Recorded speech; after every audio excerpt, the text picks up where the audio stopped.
Hey guys, tonight we're slipping below decks into the working guts of a pirate ship. Not the flag, not the treasure map, but the 80-odd living, breathing, frequently one-legged people who actually had to keep the thing afloat. We're talking about the man voted into command on the explicit understanding that he could be voted right back out of it. We're talking about a barefoot boy running open gunpowder past a lit match for a wage he might never live to collect. We're talking about a ship's surgeon in 1722, with a bone saw, a bottle of rum, and nothing resembling anaesthetic. Every job aboard, every rank, every duty, drawn from real ship's articles, real Admiralty trial depositions, and real courtroom testimony. Not the version with the eye patch and the parrot. Welcome aboard. Get comfortable. You won't get to stay that way for long. Go ahead and dim the lights, if you haven't already. Let a fan hum low in the background if you've got one, something like wind moving through rigging on a moonless night. You're warm right now, you're dry, nobody near you is bleeding, and nobody is arguing over whether you deserve 800 pieces of 8 for the arm you're about to lose. That won't stay true for the whole of tonight's story, but it's true this exact second, and it's worth sitting with for a moment. So get low, get still, and let's ease into tonight's voyage together. The easiest way to understand a pirate ship is to stop thinking of it as a ship at all, and start thinking of it as a very small, very violent, very well-organised company, one that happened to conduct its business at 42 feet a second in a following wind. Every person aboard had a job. Every job had a name. And the story of piracy, the actual, documented, deposition and trial transcript story of it, not the version that came out of a London printing press in 1724, is really just the story of how roughly 80 men figured out how to split power, food, danger and money among themselves, without a king, a company, or a navy telling them how. Tonight we go role by role. We start at the top, with the man everyone loves to imagine as a tyrant, and who was, more often than not, one missed vote away from losing everything.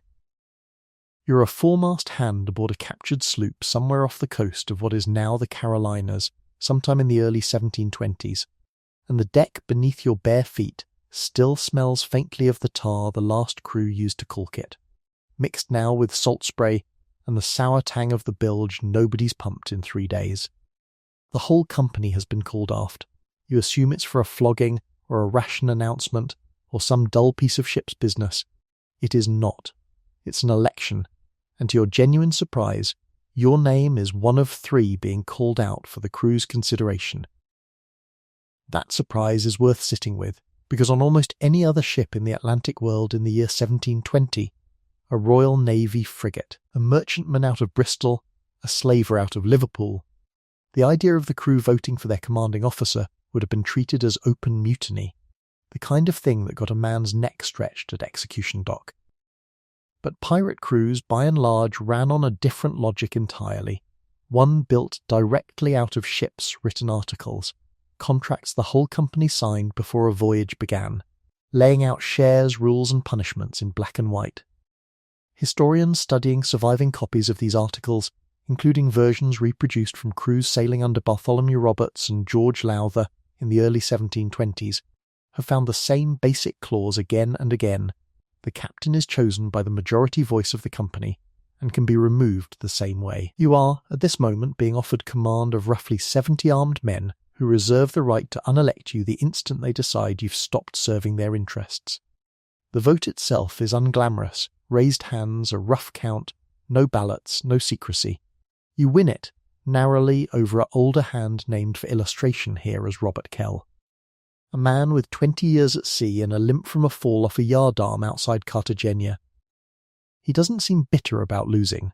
He claps you on the shoulder and tells you, in the flat tone of a man who's seen 4 captains come and go, that the job is mostly paperwork and getting shot at first. He's not wrong on either count, and you're about to find out exactly how little the crown of captain actually weighs. Your first real decision as captain comes before you've even had a full night's sleep in the cabin you've just inherited. A sail is sighted at dawn, too far off yet to tell friend from stranger, and Wren wants to know what colours you'll be flying if it turns out to be worth chasing. This is where the black flag actually enters the story, and it's less romantic than the pop culture version suggests. The Jolly Roger wasn't a single fixed design. Surviving accounts describe dozens of variants, skulls, hourglasses, full skeletons, bleeding hearts, each crew's own version functioning less as a brand and more as a signal, one with a very specific, very practical meaning behind it. Hoisting black, in the era's rough shorthand, generally meant surrender now and you'll likely be spared. Hoisting red, a rarer, grimmer signal some crews reserved for targets that resisted, meant no quarter would be given at all. The choice of which flag to run up wasn't ceremony. It was a threat with real terms attached, and as captain, deciding which one to fly and when. Sit squarely inside the narrow band of authority that's actually yours alone to exercise. You choose black. The ship you're chasing turns out to be a lightly armed merchantman out of Barbados, and her captain, seeing your colours and doing the sensible arithmetic, strikes his own flag without a shot fired. It's the easiest prize you'll ever take, and it teaches you something true about the job that no amount of paperwork could. Half of piracy's actual violence was avoided entirely by the threat of violence being credible enough that nobody had to test it. Here's the thing nobody tells you about winning a pirate election. You don't actually get much. Merchant captains of the era drew several times an ordinary seaman's wage and total authority over the ship's course, its discipline, and its cargo. You, as an elected pirate captain, typically get 1 1/4 or 1.5 shares of any plunder against an ordinary hand's single share, modest by comparison, and in some crews surviving articles. Not even guaranteed to be more than the quartermaster draws. You get the captain's cabin, such as it is, usually a closet-sized space aft with a swinging cot and maybe a chest for your good coat. And you get final say over exactly one thing without needing to consult anybody: the chase and the fight. The instant a sail is spotted, and the decision becomes whether to run, hide, or attack. Your word is law. Full stop. No vote required. Because a ship trying to hold a democratic debate mid-cannonade tends to end up at the bottom of the ocean. Everything else, where to sail next. Whether to careen the ship for cleaning, whether to divide the crew's plunder now, or wait for a bigger haul, whether to hang a captured merchant captain who mistreated his men or let him go, goes to a vote of the whole company, and you get exactly one voice in it, the same as the newest man aboard. Put a real number on it, since vague gestures at fairness don't tell you much on their own.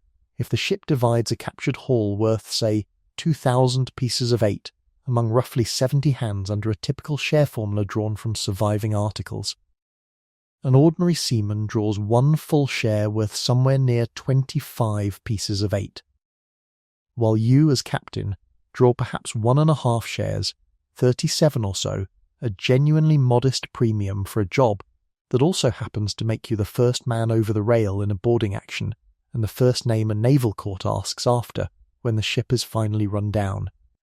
Wren, as quartermaster, typically draws close to the same premium you do, which tells you plainly enough where the crew's own sense of relative risk and responsibility actually sat. Congratulations, you've won an election for a job with the pay of a foreman, the housing of a college dormitory, and the accountability of an American president facing re-election every single day. The bad news is that the crew who just handed you this position watched their last 3 captains, one way or another, lose it. The cabin itself, when you finally step inside it that first night, is a smaller disappointment than you expected, and somehow that makes it land harder rather than softer.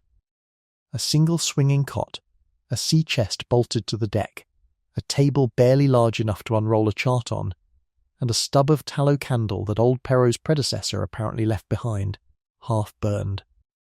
The last captain's boots are still in the corner, too worn to be worth taking, a small, unceremonious reminder of exactly how quickly this particular chair changes hands.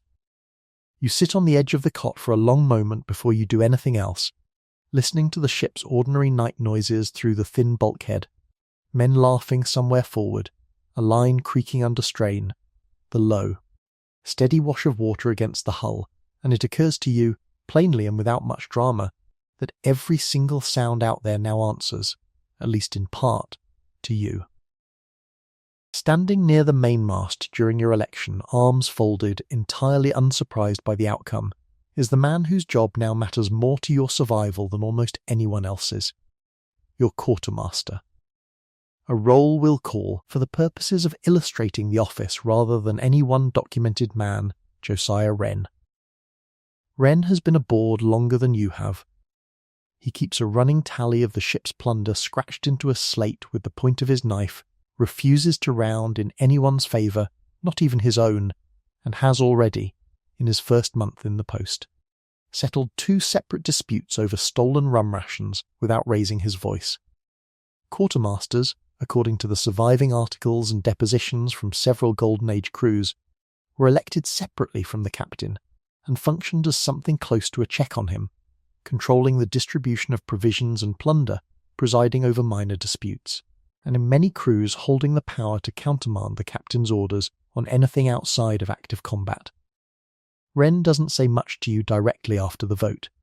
He simply notes, for the record, in the tone of a man reading you your job description, that you'll have the ship in a fight, and he'll have it everywhere else. You'll meet him again before this chapter is through, because his fate ends up tangled with yours in a way neither of you can see yet. 3 weeks into your command, the company takes a Portuguese sugar-laden brigantine off the Windward Passage, and a genuine disagreement breaks out over what to do next. Press on toward a rumoured Spanish treasure fleet, or turn south and raid a small trading post on the Cuban coast, where the pickings are smaller but nearly guaranteed. You favour the treasure fleet, bigger risk, bigger reward, and frankly, better for your reputation as captain. You make your case. So does the man arguing for the trading post. Then it goes to a vote of the whole company, exactly as the articles say it must, and you lose. 17 hands to your 11. There is no appeal. There is no captain's veto. By the following dawn, the ship's bow is pointed at Cuba, not at treasure, because 17 men who happen to also be the only reason the ship moves at all have said so, and you, captain or not, are one of the 11 who simply didn't get their way. The punishment waiting on the far side of a lost vote is worth naming plainly, because it hangs over every decision you make from here on out.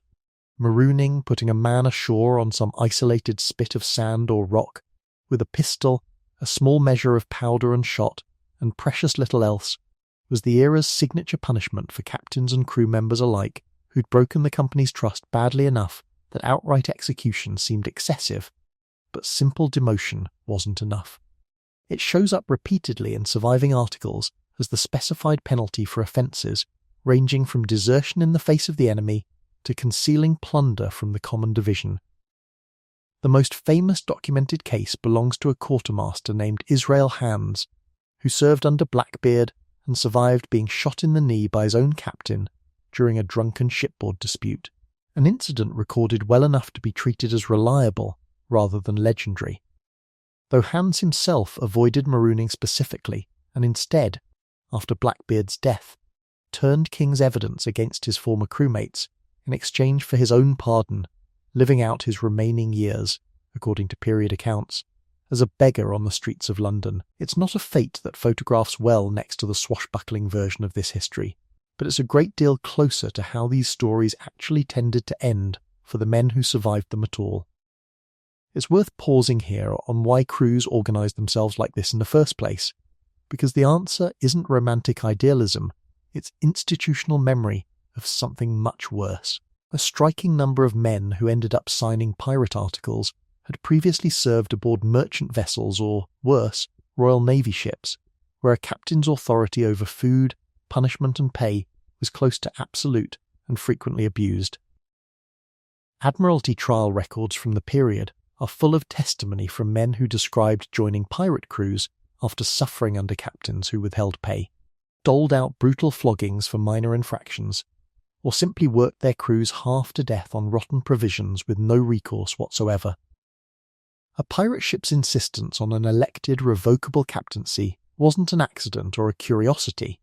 It was, in a very direct sense, a rejection of exactly the kind of command structure most of these men had fled. That doesn't mean pirate captains were gentle. It means the men under them had, for the first time in their working lives, some actual say in who got to be brutal to them, and for how long. That how long is not a rhetorical flourish. In November of 1718, off the pirate haven of New Providence in the Bahamas, a captain named Charles Vane found this out the hard way. Sighting what turned out to be a French warship, Vane made the call to flee rather than engage, by most accounts a sound tactical decision given the mismatch in firepower. But a significant portion of his crew, hungry for the fight and the prize money that might have come with it, saw it as cowardice. Before the sun had fully set, the company held a vote, stripped Vane of command on the spot, and elected in his place a member of his own crew. A man named John Rackham, who would go on to earn the nickname history remembers him by, Calico Jack.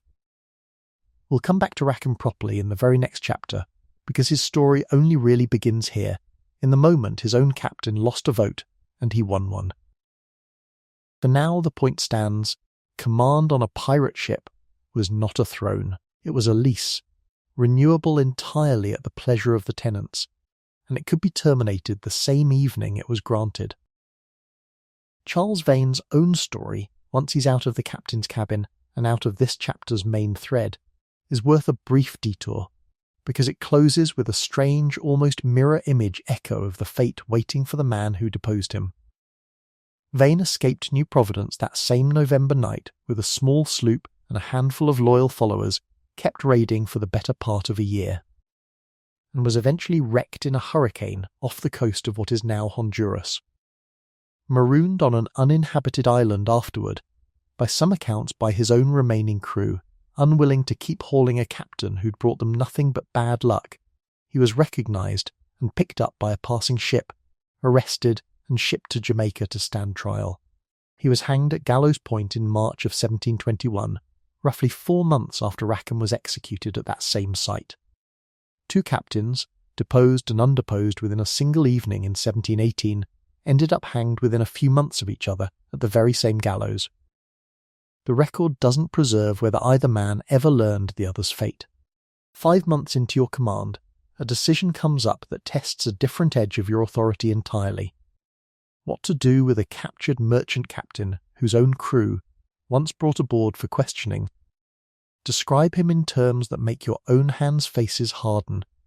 Routine floggings for minor mistakes, wages docked on invented pretexts, one man's death at sea blamed openly on neglect rather than misfortune. This kind of moment shows up again and again across surviving depositions from captured merchant sailors of the period, and it points to something the popular imagination usually misses about why piracy held any appeal at all beyond simple greed. A meaningfully large share of pirate crews were made up of men who'd suffered under exactly this kind of captain before finding their way, willingly or otherwise, onto a pirate deck instead. What happens next isn't your call alone.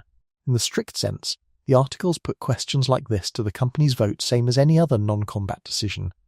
But as captain, you're the one who puts the matter to the crew, relaying what the merchant sailors have told you. And the vote that follows is neither merciful nor especially controlled. The captured captain is flogged himself, once, publicly, by his own former boatswain, who by several accounts volunteers for the job without being asked twice. It's not justice in any tidy legal sense.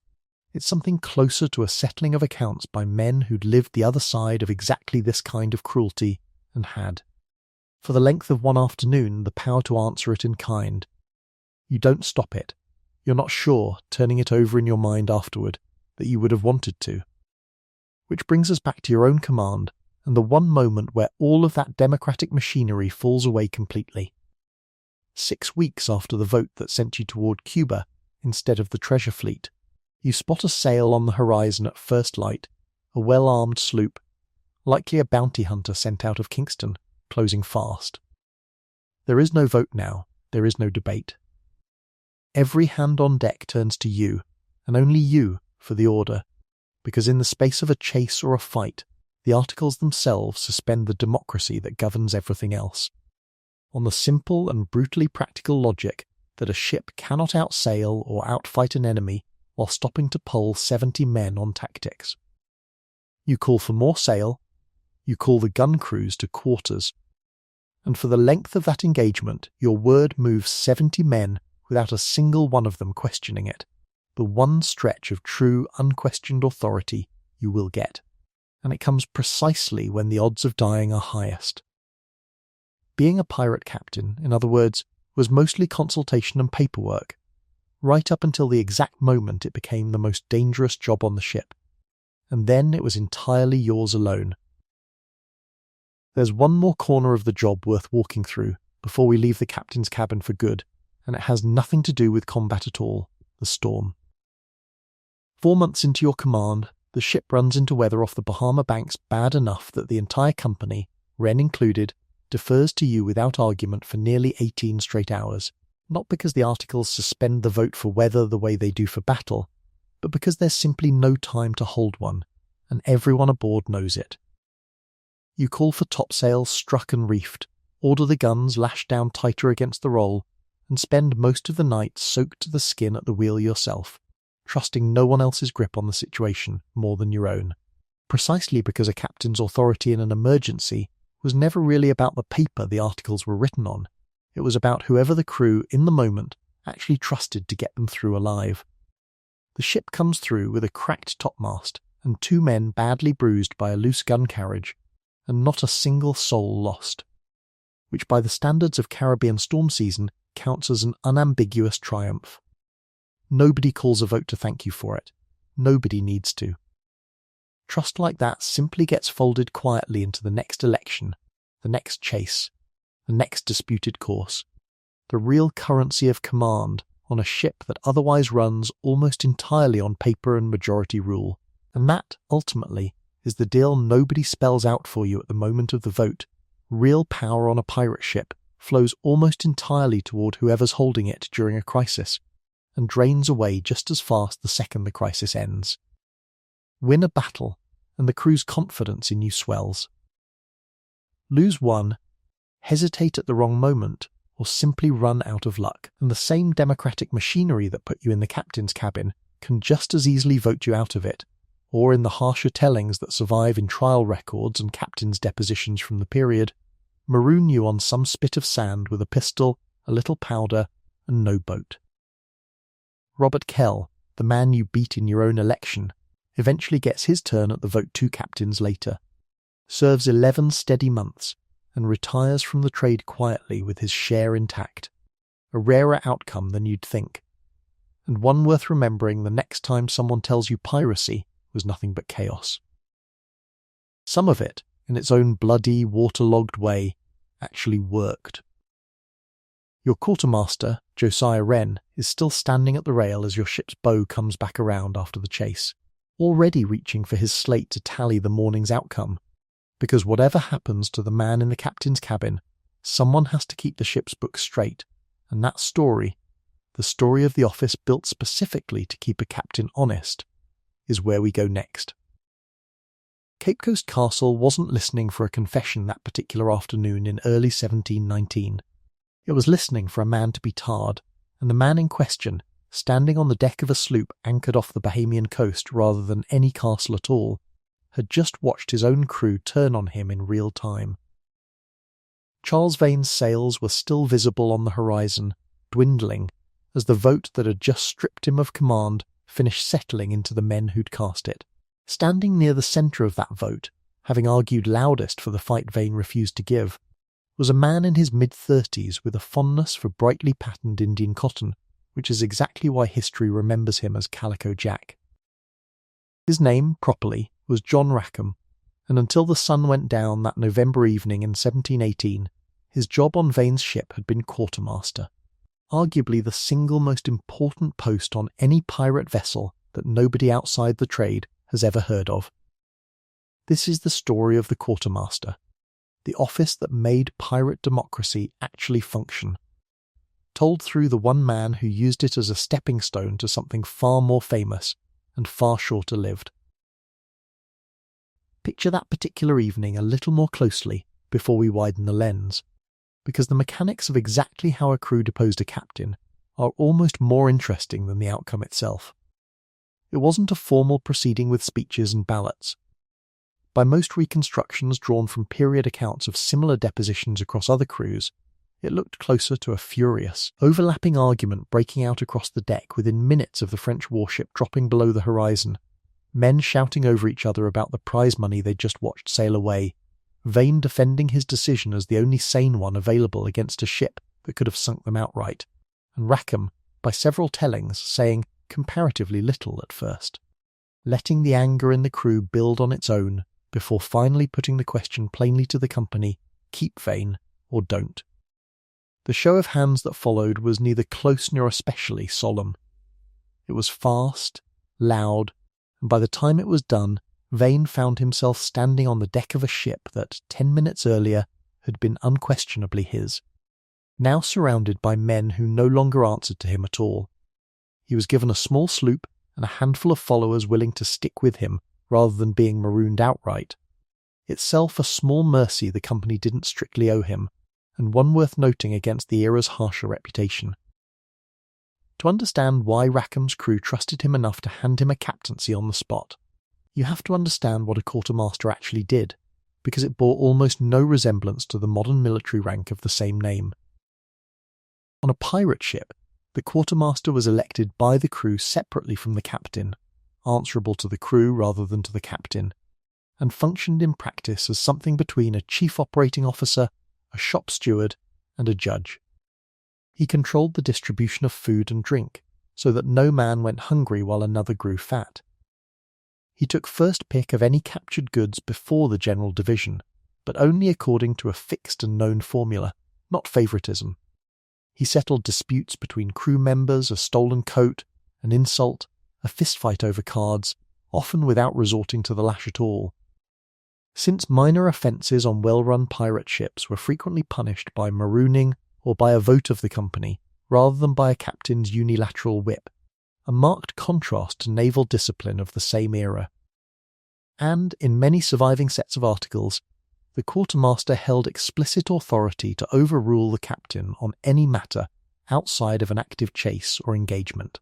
In practical terms, the captain commanded the ship in violence. The quartermaster ran the ship in peace. Rackham had spent months in that second role, watching Vane make calls the crew increasingly resented, and when the vote came, the company didn't reach for a stranger. They reached for the man who'd already been managing their grievances for a year. Picture one ordinary Tuesday from that year, the kind of dispute that never makes it into any book but that a working quartermaster handled constantly. 2 hands on Vane's crew nearly come to blows over a captured chest of Spanish lace, each man convinced the other pocketed a finer share than the tally allowed. It's exactly the kind of grievance that, on a Royal Navy vessel, might earn both men a flogging for disturbing the peace, regardless of who was actually in the right. Rackham's approach, consistent with how the office generally functioned across the trade, was to physically lay out the disputed goods, weigh and measure them in front of witnesses, and divide them according to the fixed formula the article specified. No favouritism, no appeal to rank, just the numbers, settled in public where everyone could see the math was honest. It's a small, undramatic scene, and that's exactly the point. Most of what kept a pirate crew from tearing itself apart wasn't the captain's sword arm at all. It was 100 small, boring, carefully impartial rulings like this one, made week after week by a man the whole company trusted not to cheat them, even in disputes worth almost nothing at all. Rackham's own election that night carries one more small detail worth noting before we follow him forward. By most reconstructions, he wasn't even the only man nominated. A second candidate, an older gunner with more raw seniority, stood against him briefly before withdrawing his own name in Rackham's favour, apparently judging the quartermaster's steadier temperament better suited to holding together a crew that had just, in the space of one furious hour, torn up its own chain of command, and would need someone capable of putting it back together quickly, if the next sail on the horizon turned out to be trouble rather than opportunity. It's a small footnote to a much larger story, but it's a useful one, a reminder that even in the most chaotic-sounding moments this trade produced, the men doing the actual choosing were, more often than the swashbuckling version of this history gives them credit for, thinking carefully about who could actually do the job. Rackham's command, once he had it, did not last long, and it's worth being honest about how the earlier, more sensational parts of his story reach us. A great deal of the popular narrative around Rackham comes from Captain Charles Johnson's 1724 book on pirate lives, a source scholars have long treated with caution, since Johnson's own identity is disputed and his text is known to dramatise dialogue and invent colour where the record is thin. What we can say with more confidence, drawn from court depositions and colonial correspondence rather than Johnson's prose alone, is the shape of the outcome. Rackham took the Bahamas royal pardon offered by Governor Woodes Rogers in 1719, tried privateering for a spell, found it paid worse than piracy, and slipped back to his old trade within the year, a pattern common enough among pardoned pirates of the period that colonial governors complained about it in writing, noting how quickly former pirates drifted back to sea once legitimate wages failed to match what they'd grown used to. By 1720, Rackham was operating a small sloop out of New Providence, with a crew that, by the standards of the era, was genuinely unusual. It included 2 women sailing openly as fighting members of the company, Anne Bonny and Mary Read, both confirmed by the surviving trial record of the crew's eventual capture, not legend here, but courtroom testimony, sworn and recorded. Bonny had been Rackham's partner before ever setting foot on the ship. Read had disguised herself as a man for years of prior military and maritime service before joining Rackham's crew, where her identity became known to at least some of the company. Their presence tells you something the popular pirate flag and parrot version of this history tends to flatten out.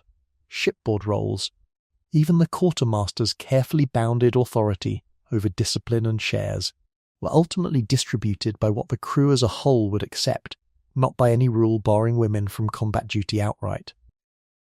On Rackham's ship, apparently, the men were willing to accept quite a lot, provided you could handle a cutlass and pull your weight in a boarding action. Reed's path to that deck is, on its own, a small illustration of how differently a life could unfold, depending entirely on what a woman was willing to disguise. Born in England and raised, according to court testimony and surviving contemporary accounts, dressed as a boy from an early age, for reasons tied to a family inheritance dispute. She went on to serve years in both military and maritime roles under a male identity before her path ever crossed Rackham's, developing along the way the exact set of hard-won seamanship and combat skills that made her, when the moment finally came, one of the few hands on deck willing to stand and fight rather than flee below. Bonny's route was different again. Irish-born, raised in the American colonies, already Rackham's partner before she ever set foot on a working pirate deck, and by several accounts a woman whose temper and willingness to use a blade were established well before the night Barnett's sloop finally caught up with them. Neither woman's presence aboard was treated, in the surviving trial record, as some singular legal novelty requiring special explanation. The court simply tried them as it tried every other member of the crew, weighing the same evidence of willing participation against the same possibility of a forced defence, a detail that says as much about the practical, unsentimental logic of pirate justice as any dramatic account of the capture itself. That willingness was tested directly on the night of October 22nd, 1720, off the northern coast of Jamaica, when an armed sloop commissioned by the colonial government under a privateer captain named Jonathan Barnett ran Rackham's vessel down in the dark. What survives from that engagement, again via sworn testimony rather than dramatised retelling, is a detail that has outlived almost everything else about Rackham's career. As Barnett's men closed in and boarded, most of Rackham's crew reportedly fled below decks, unwilling to fight a superior force at close range, and Reed and Bonny, according to the trial depositions of surviving crew members, were among the very few who stood and fought, with Reed said to have shouted down at the men hiding below, demanding they come up and die like men if they had to die at all, a line close enough to the deposed testimony to be treated as reasonably reliable rather than invented flourish. It didn't save the ship. Rackham's sloop was taken, the company captured, and the whole crew shipped to Jamaica to stand trial. Rackham's trial and execution followed within weeks, hanged at Gallows Point near Port Royal on November 18, 1720.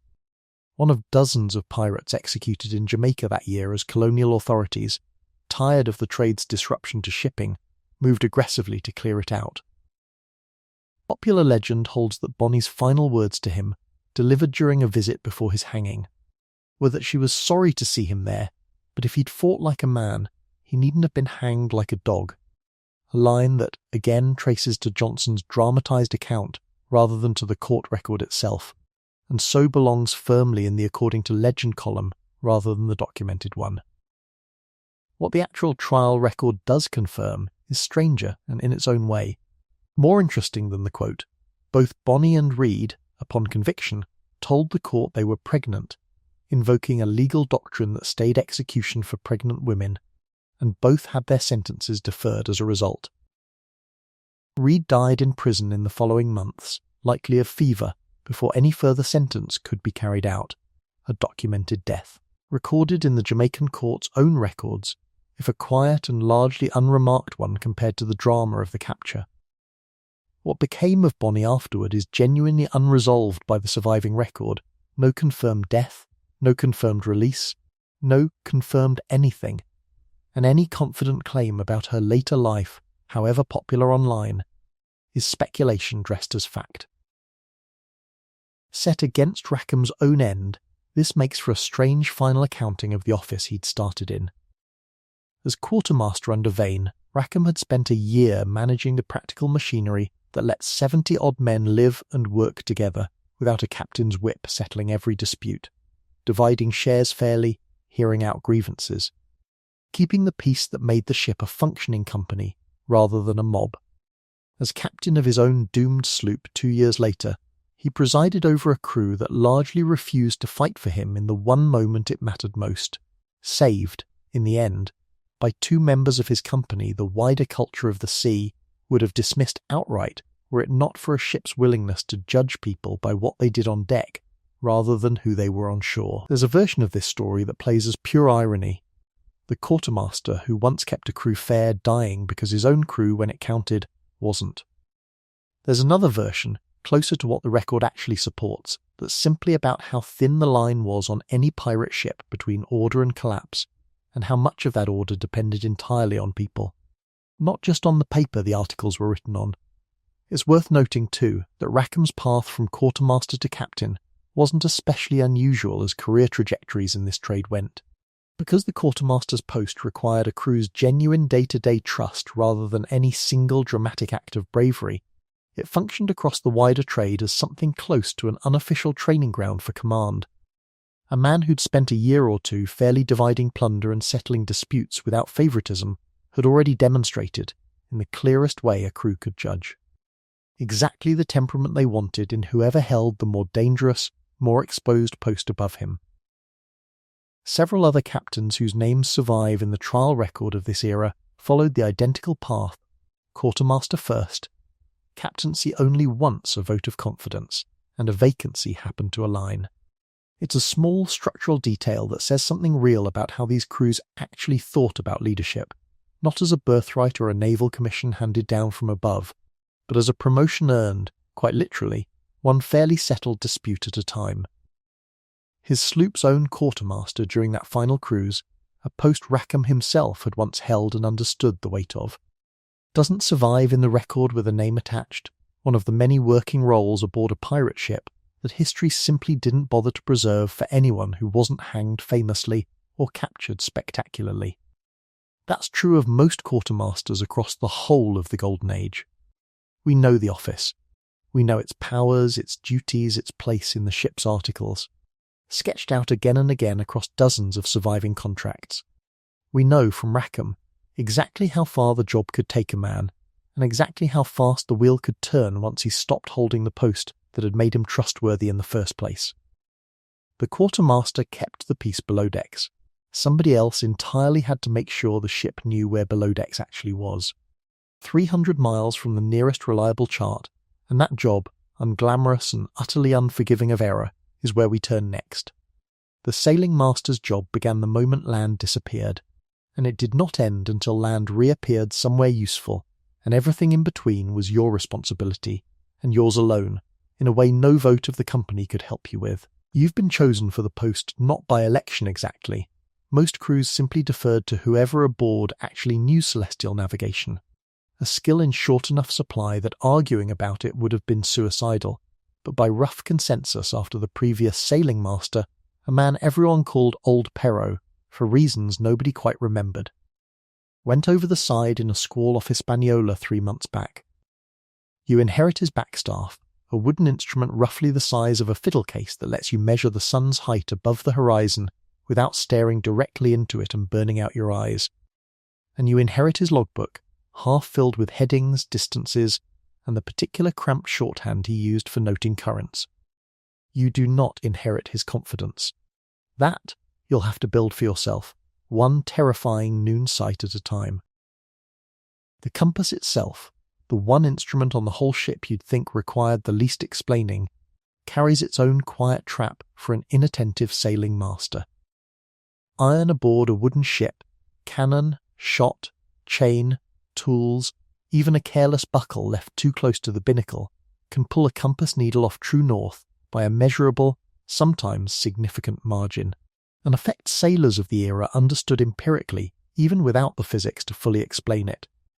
A prudent sailing master checks the ship's compass against known landmarks whenever the coast allows, precisely to catch this kind of drift before it compounds into a genuine navigational error, and part of what you inherit from old Perro's log is a rough, hand-noted record of exactly how many degrees this particular ship's compass tends to run off after a fresh haul of captured iron gets stowed to near the binnacle following a good prize.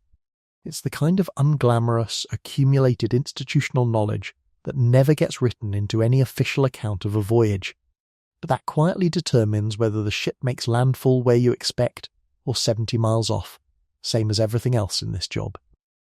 The backstaff itself deserves a closer look, because it's a stranger and cleverer instrument than most people picture when they imagine old-world navigation, unlike the earlier cross-staff which required a sailor to sight the sun directly, risking real damage to his eyes over years of repeated use. The backstaff, sometimes called a Davis quadrant after the English navigator credited with popularising it a century earlier, let you stand with your back to the sun, aligning its shadow against a graduated arc to calculate its height above the horizon. Indirectly.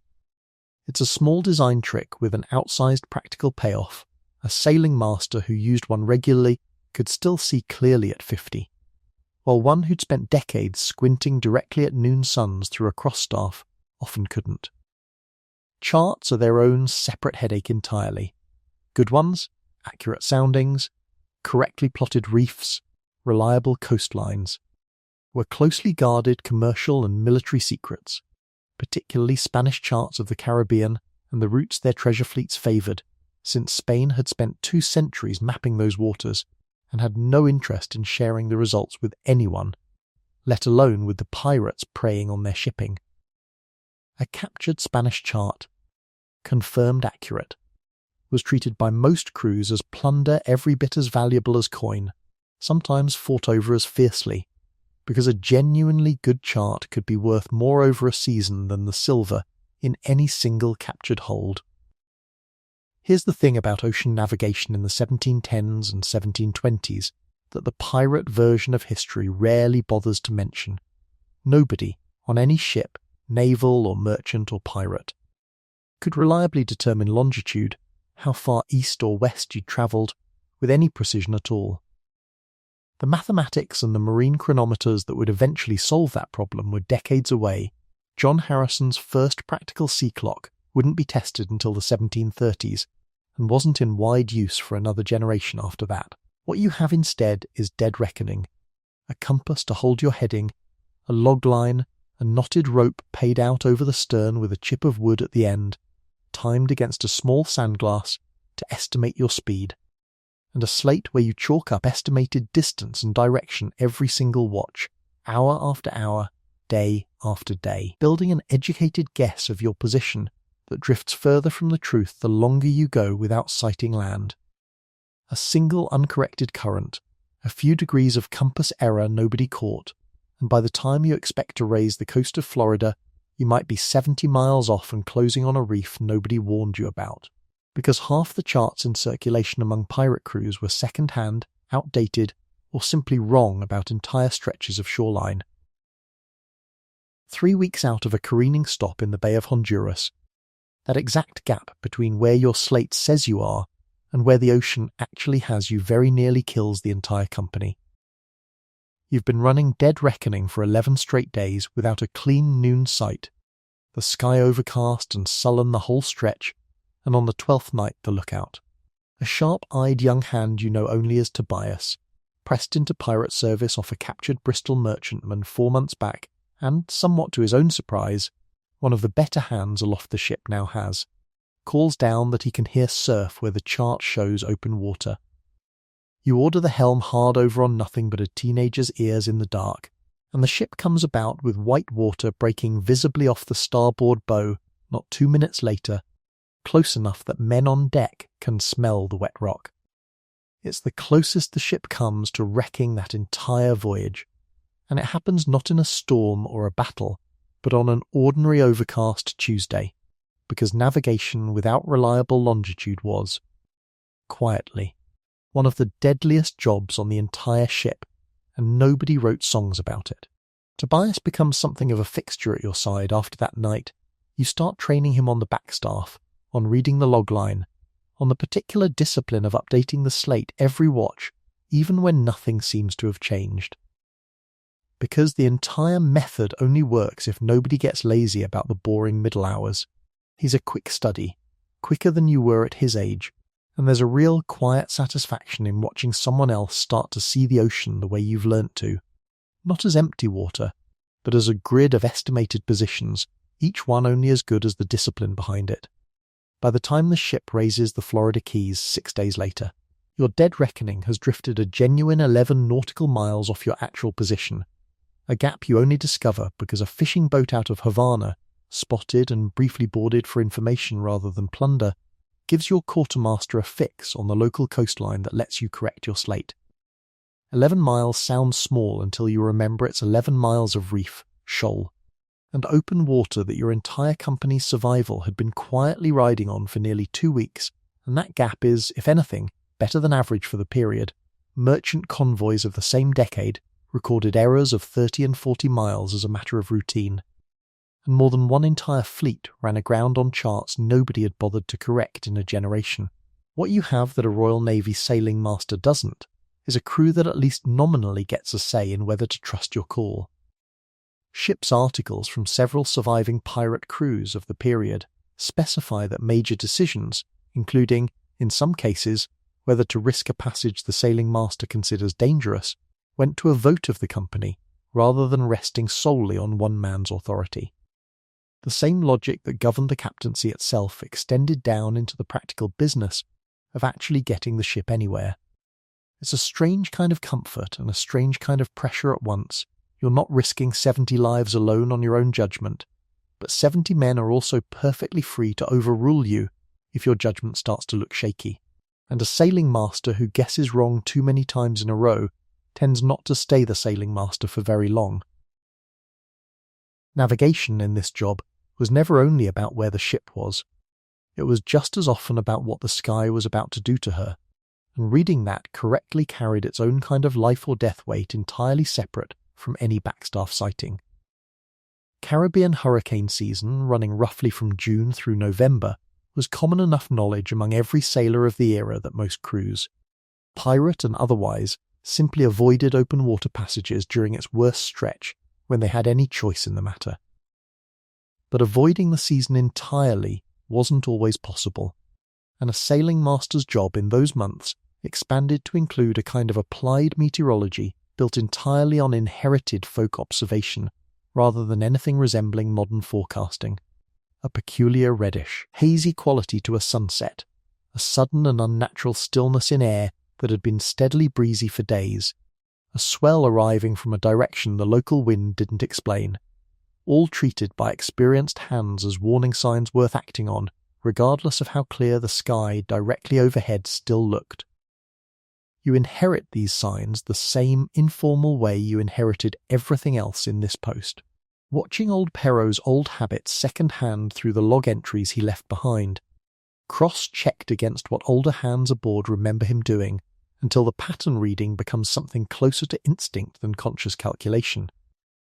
It's imperfect science by any modern measure, wrong often enough that plenty of ships were still caught by storms nobody predicted.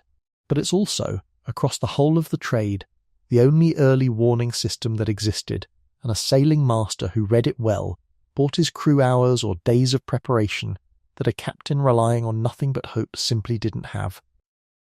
Within a year of taking up old Perrot's backstaff, you've navigated the ship through 2 full careening cycles.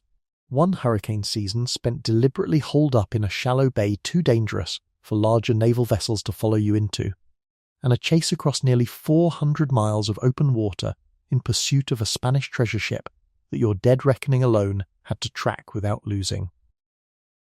That last one is, by any honest measure, the proudest stretch of your career. 4 days of continuous logline readings, sleep taken in scraps of 2 and 3 hours between sightings, and a landfall so precise on the 5th morning that the quartermaster, not a man given to compliments, tells you flatly that old Perrot himself couldn't have called it closer. It's not a joke, and you don't take it as one. Precision, in this job, is the only currency that actually matters, because the alternative to precision is a reef nobody saw coming, or a rendezvous with the rest of a pirate fleet that simply never happens because your slate put you 50 miles from where everyone else expected the meeting to be. That 400-mile chase after the Spanish treasure ship deserves a little more of its own texture, because it's the closest this job ever comes to feeling, in the moment, like the dramatic version pirate history usually gets flattened into. You catch the first sight of her sails on the 2nd morning, a smudge on the horizon that Tobias spots before anyone else does, and from that point forward the entire job becomes a continuous exercise in educated guesswork under pressure, reading her heading off the angle of her sails whenever the light allows, estimating her speed against your own, adjusting your intercept course every few hours as both ships tack against a shifting wind, all while never actually closing the distance enough to confirm any of it by eye. You lose sight of her entirely for the better part of a full day when a squall rolls through, and the decision of which heading to hold through that blind stretch, purely dead reckoning, purely your own slate and your own nerve, is the single most consequential call you make in 18 months aboard. Guess wrong, and the chase simply ends. 4 days of effort, and the crew's mounting excitement dissolving into empty ocean. You hold your course. When the squall clears, she's there, closer than before, exactly where the math said she'd be. Tobias, for what it's worth, is still aboard 18 months later, learning fast enough that you've started letting him take full noon sights on his own, checking his figures against yours afterward, rather than standing over his shoulder the whole time. He gets it wrong plenty. Everyone does at first. A backstaff reading is only as good as a steady hand and a horizon that isn't fighting you. And the ocean rarely offers both at once. But he's getting it wrong less often, and there's something almost tender in watching a boy who was pressed aboard against his will 4 months into his own service start to take real, unforced pride in a skill that might someday keep an entire crew's lives in his own 2 hands the way it's kept them in yours. The logbook itself, the one you inherited half filled with old Perrot's cramped shorthand, carries a strange double life worth mentioning before we move on. On its face, it's a purely practical navigational record. Headings, distances, weather, soundings, the raw material dead reckoning is built from. But logs captured intact from pirate vessels occasionally turned up as evidence in admiralty trials on land, cross-referenced against captured merchant captains' own accounts to establish where a pirate ship had actually been on a given date, whether a particular capture had happened as claimed, whether a crew's movements matched or contradicted a defendant's sworn testimony. You don't write your entries with any thought of a courtroom in mind. You write them because the ship's survival depends on the habit, but the discipline of getting the numbers right every single watch. The same discipline that keeps the ship off an uncharted reef is also, without either of you ever intending it, quietly building the one piece of paper aboard most likely to outlive the entire. voyage in some magistrate's file long after the ship herself is gone. None of this makes the headlines. No trial deposition survives quoting a sailing master's logline, readings the way trial records preserve a captain's orders or a quartermaster's disputes. Because navigation, done well, is invisible, it's the crisis that never happened, the reef the ship never struck. The rendezvous that simply occurred on schedule because someone did the unglamorous math correctly for weeks on end. But every single dramatic moment in the rest of this story, every battle, every chase, every careening stop, every landfall, depended entirely on someone in your position getting the ship to the right patch of ocean in the first place, get the plot to the wrong coordinates, and there is no battle to fight. Because there's no target left to find, no crew left to fight it, and often no ship left at all. Which brings us, with a grim kind of symmetry, to what happened when the ship's own body started to fail instead of its position on the chart, and to the man aboard whose job was to hold the crew together, quite literally, one wound at a time. John Atkins was a Royal Navy surgeon aboard Swallow in the early months of 1722, and what he witnessed on that ship's deck, in the aftermath of a battle against one of the most successful pirate captains of the entire Golden Age, is one of the more oddly specific and well-documented moments in the whole of pirate history, not because of the fighting, but because of what happened afterward among the captured men to a fellow surgeon who had made a catastrophic miscalculation. His name was Peter Scudamore, and this is the story of the ship's surgeon, the man whose skill kept a pirate crew alive, and whose ambition, in Scudamore's particular case, ended up costing him his own. To understand why a ship's surgeon mattered as much as he did, you first have to understand how genuinely rare one was. Trained physicians of the period wanted almost nothing to do with life at sea, and pirate crews, lacking any legal way to recruit anyone at all, solved the shortage the same way they solved most labour shortages, by force. When a pirate ship captured a merchant vessel carrying a surgeon aboard, that surgeon was frequently given a stark choice: sign the articles voluntarily or be compelled aboard regardless, with the crew fully aware that a forced surgeon, unlike a forced ordinary seaman, could plausibly argue coercion at trial later and escape hanging. A legal distinction admiralty courts of the period took seriously, and that both surgeons and crews understood going in. Several surviving trial records feature exactly this defence, with forced medical men producing witnesses to testify they'd been taken against their will, and had performed only the duties any prisoner would be made to perform under threat. Scudamore's own path aboard Bartholomew Roberts' ship, the Royal Fortune, isn't fully documented in terms of whether he was forced or joined willingly. The record is genuinely thin on that specific point. But what is documented, through Atkins' own account written up afterward, is what he did once aboard. Roberts, by early 1722, commanded one of the largest and most successful pirate operations of the entire era, having reportedly taken well over 400 vessels across a multi-year career ranging from the Caribbean to the West African coast. A staggering figure even allowing for the exaggeration common in period accounts, and one that made his fleet an obvious priority target for the Royal Navy vessel now hunting it. As ship's surgeon, Scudamore's actual daily duties would have looked much like a Template A day in the life, setting broken bones after falls from the rigging, treating the tropical fevers and dysentery that killed far more pirates than cannon fire ever did, lancing abscesses, pulling rotten teeth, and, the grim centre of the job, amputating limbs shattered by grapeshot or splinters during battle, using a bone saw, a tourniquet, a bottle of rum for whatever comfort it could offer, and no anaesthetic beyond that, because nothing else existed yet. A well-stocked medical chest of the period, and Roberts' fleet, flush with plunder from hundreds of captured vessels, could afford a better one than most, would typically hold a set of amputation and dental instruments, several sizes of curved needles and silk thread for stitching, a stock of basic purgatives and emetics that period medicine leaned on heavily whether or not they actually helped, opium in some form for whatever pain relief was available beyond rum, and bandaging linen kept as dry and clean as shipboard conditions allowed, which in practice was never especially dry or especially clean. It's a far cry from a modern trauma kit, but relative to what most ordinary sailors of the era could access on land, it wasn't nothing either. A documented, if imperfect, standard of care that Scudamore, whatever his later crimes, appears by every surviving account to have maintained conscientiously for as long as he held the post.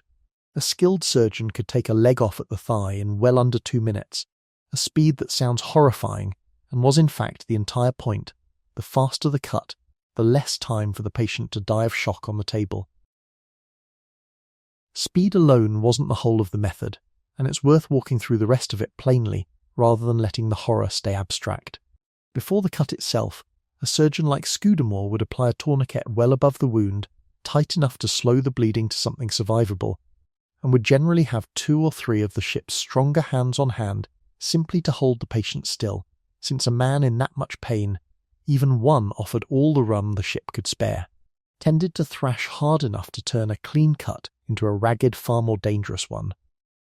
The cut itself moved through skin, muscle and bone in that order, the bone sawn through last with a dedicated amputation saw, and the surgeon's real skill showed less in the speed of the cut than in what came after, tying off each individual blood vessel with silk or waxed thread, one by one, fast enough that the patient didn't bleed out in the minutes it took, before finally folding a flap of remaining skin over the stump and stitching it closed.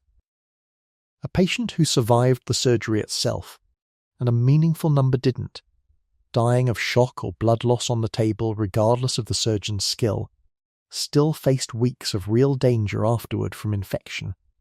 In an era with no understanding of germ theory at all, managed with nothing more sophisticated than clean dressings, changed as often as supplies allowed, and a great deal of hope. Battle wounds, dramatic as they were, made up only a fraction of what a working surgeon like Scudamore actually dealt with day to day, and it's worth pausing on the quieter, far more constant threat. Tropical fever. Malaria and yellow fever moved through crews sailing the Caribbean and West African coasts with a regularity that outpaced combat losses by a wide margin across the entire Golden Age. And a surgeon's tools against them were genuinely limited. Rest, whatever fresh water and food could be spared, and cinchona bark, imported from South America and already known by this period to reduce fever. Symptoms decades before anyone understood why it worked, since the active compound, quinine, wouldn't be isolated until the following century. A surgeon who kept a decent private stock of cinchona bark, hoarded and rationed carefully across a long voyage, could genuinely be the difference between a crew that stayed fighting fit through a fever season and one that limped into port half its usual strength. Scudamore, by every account we have of his actual medical conduct, rather than his eventual plot, appears to have managed exactly this kind of quiet, competent stewardship for most of his time aboard, which is precisely what makes the contrast with his later schemes so sharp. This is also where the ship's articles did something genuinely remarkable for the era, and worth pausing on before we get to Scudamore's downfall. Several surviving sets of pirate articles from this period, including versions attributed to Bartholomew Roberts' own crew, specified fixed compensation for injuries suffered in the ship's service. Commonly cited figures put the loss of a right arm at 800 pieces of 8 or 6 enslaved persons equivalent value in the compensation schemes of the day, a left arm or a leg somewhat less. An eye or a finger less still, paid out of the ship's common plunder before the general division of shares. It's worth flagging that some of the specific numbers most widely repeated online trace back to Johnson's 1724 book rather than to a surviving original document, so treat the exact figures with appropriate caution but the broader practice. A crew agreeing in advance to compensate its own wounded out of shared plunder is corroborated across multiple independent sets of articles and represents something close to the first documented maritime disability insurance scheme in the English-speaking Atlantic world, decades before any government offered anything comparable to its own sailors. Scudamore's saw, in other words, wasn't just keeping men alive, it was executing a contract the whole crew had signed, one that treated a lost limb as a debt the company owed, not a private tragedy to be quietly absorbed. Scudamore was far from the only surgeon whose service under a pirate flag left a paper trail worth examining. Trial records from several other Golden Age crews preserve testimony from ship's surgeons who successfully argued a forced defence, describing being kept below under guard when not actually needed for treatment, denied any share of plunder beyond what was owed for their labour, and released or left ashore the moment a crew captured a replacement they judged more willing. The pattern that emerges across these separate, independently documented cases is consistent enough to trust. Pirate crews genuinely valued a good surgeon far too much to treat the post carelessly. But they also understood, better than most employers of the era, that a surgeon serving entirely against his will made for an unreliable one, a doctor with every incentive to slip poison into a fever tonic or simply vanish at the first opportunity, was not a doctor any sensible crew wanted to depend on in a real crisis, which is likely part of why so many crews, Roberts's included by several accounts, made at least some effort to win a captured surgeon's genuine cooperation rather than relying on coercion alone. None of that goodwill, however welcome, was enough to keep Scudamore loyal once things began going badly for Roberts' fleet. In the early weeks of 1722, Swallow, under Captain Challoner Ogle, began closing on Roberts' ships off the West African coast, and in the tense weeks of manoeuvring that followed, Ogle luring one of Roberts's consort vessels away and capturing it in a separate engagement before turning back for the Royal Fortune itself, a plot began forming among a small group of men aboard, Scudamore reportedly among the ringleaders, to seize a smaller captured vessel for themselves and abandon the main crew, taking a portion of the plunder with them rather than risk the coming fight. Whether from a genuine sense of the mathematics turning against Roberts' fleet or simple self-preservation, the plot was discovered before it could be carried out, and according to Atkins' own account, written from his position aboard the Royal Navy vessel that ultimately captured the survivors, Scudamore's scheme became known to his fellow crew members and later to the court that tried them.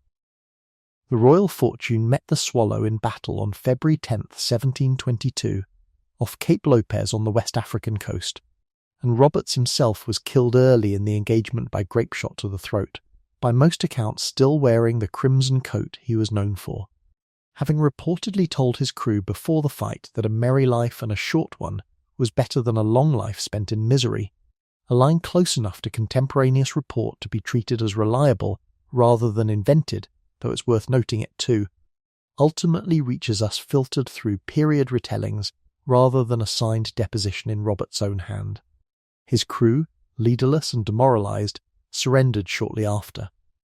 What followed was one of the largest pirate trials of the entire Golden Age, held at Cape Coast Castle on the Gold Coast beginning in March of 1722, with roughly 170 surviving crew members brought before the court. Scudamore's plot to abandon ship came out plainly in that trial, and it did him no favours whatsoever, unlike the men who could credibly claim they'd been forced aboard and had simply been waiting out their service. A surgeon caught actively scheming to steal from and abandon his own crew had no comparable defence to offer. He was convicted and hanged at Cape Coast Castle in April of 1722, one of 52 men executed from Roberts' company in that trial, while a further roughly 20 were sentenced to indentured servitude in the Royal African Company's West African holdings rather than death, and close to 75 were acquitted outright as forced men, their claims of coercion accepted by the court. A genuinely wide spread of outcomes from a single trial that says something important about how carefully, at least on paper, Admiralty courts of the period tried to distinguish willing pirates from unwilling ones, even if the standard of proof required real evidence and real luck to meet. There's a particular quiet tragedy buried in Scudamore's story that's easy to miss under the drama of the plot and the trial. He was, by all surviving accounts, genuinely good at the one part of his job that had nothing to do with ambition. The men he'd stitched, splintered and amputated for over the preceding months, men whose lives he'd saved on a heaving deck with nothing but a saw and a steady hand, didn't get a say in his trial, and the record doesn't preserve whether any of them spoke up for him, or whether his skill with the blade was ever weighed against his scheme to abandon them. What we're left with instead is a strange split portrait. A man whose daily work embodied the single most tangible piece of care a pirate crew built into its own contract. The promise that a lost limb would be paid for, that a fever would be treated, that nobody bled out on deck for lack of trying, undone entirely by one plan, discovered at exactly the wrong moment. To save only himself. Most of what filled Scudamore's actual working days, if we're honest, had nothing to do with cannon fire or fever at all. It was the grinding, unglamorous parade of ordinary complaints that afflict any group of men living in cramped, damp, salt-soaked conditions for months at a stretch. Rotten teeth, worsened by a diet heavy in hardtack and salted meat, and thin on anything a modern dentist would recognise as care, were common enough that a surgeon's kit of the period routinely included dedicated dental forceps, and a bad tooth pulled cleanly in under a minute, however brutal it sounds, was often a genuine relief to a man who'd been in silent agony for days rather than admit it, and risk being thought weak. Skin conditions, boils, abscesses, the persistent rashes that came from wearing the same salt-stiffened clothing for weeks without proper washing filled out most of the rest of the ledger, treated with lancing, poultices, and whatever clean linen could be spared. None of it made for dramatic reading in any surviving account. All of it, day after unremarkable day, was the actual substance of the job Scudamore held, before ambition ever entered the picture. Every ship needed a Scudamore, or someone like him, and most crews that could get one guarded that surgeon carefully, protecting him in battle where possible, since a dead surgeon left the whole company with nothing but rum and hope the next time someone's arm came apart at the elbow. But keeping a crew alive wasn't only about the men who got hurt. It was also, in the most literal sense, about the men and boys whose entire job was to make sure the other side got hurt first, and that story starts not with a saw, but with a barrel of gunpowder and a boy young enough that, on land, nobody would have handed him anything more dangerous than a broom. You are 9 years old, or 11, or perhaps 13. The record on Powder Boy's exact ages is thin and inconsistent, though surviving crew lists and trial testimony from the period confirm boys well under fighting age served in this role across numerous pirate and naval vessels alike, and the smell that fills your nose the moment you duck through the low hatch into the ship's magazine is nothing like gunpowder itself, which barely smells like anything until it's burning. It smells like damp wool, because the magazine is lined with wetted blankets and leather curtains specifically to keep any stray spark from finding the powder stored inside, and it smells faintly of the tallow candle burning in a glassed lantern fixed outside the magazine's door, kept carefully apart from the powder itself, because a single open flame in the wrong place would turn the entire ship into a very fast, very final fireball. You've been given this job precisely because you're small, quick and disposable in a way the ship's gunner and his mates are not, a hard, ugly truth nobody says aloud but everyone aboard understands. Your task, once battle is joined, is simple to describe and exhausting to perform. Carry pre-measured cartridges of gunpowder, wrapped in paper or flannel cylinders, from the magazine up to the gun deck, over and over, as fast as your legs will move, for as long as the fight lasts. You do this barefoot and with every scrap of metal removed from your clothing beforehand, down to belt buckles, because a spark struck off an iron buckle against a stray grain of loose powder is exactly the kind of accident that's killed powder boys on other ships.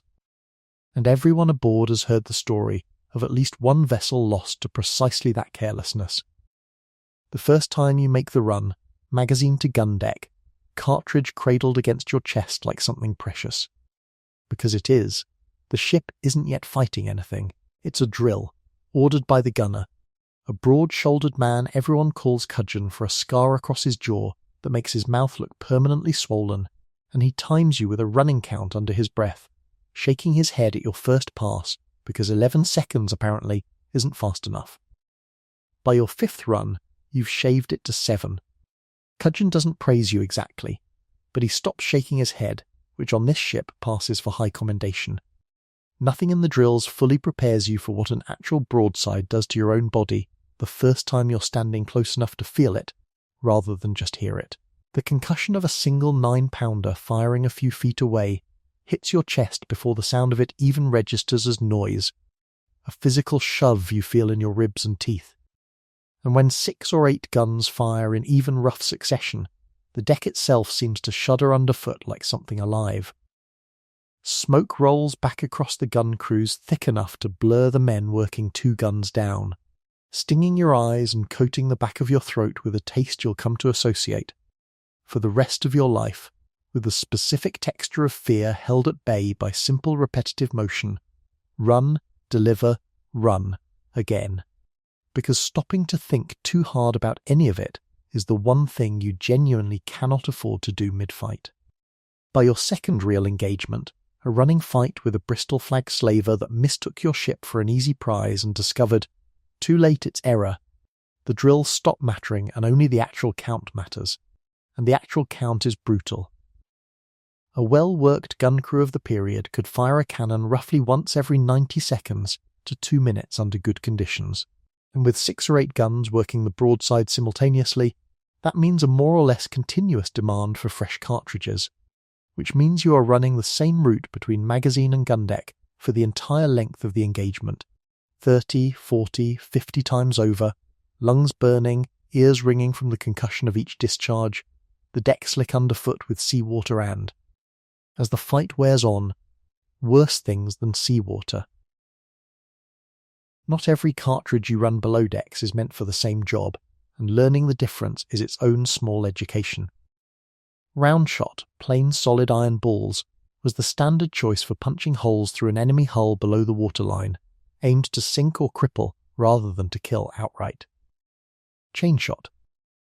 2 half balls linked by a length of iron chain, spun wickedly through the air and was reserved for the rigging, meant to shred sails and snap lines and masts, stripping a fleeing ship of its speed, without necessarily sinking a prize the crew hoped to keep.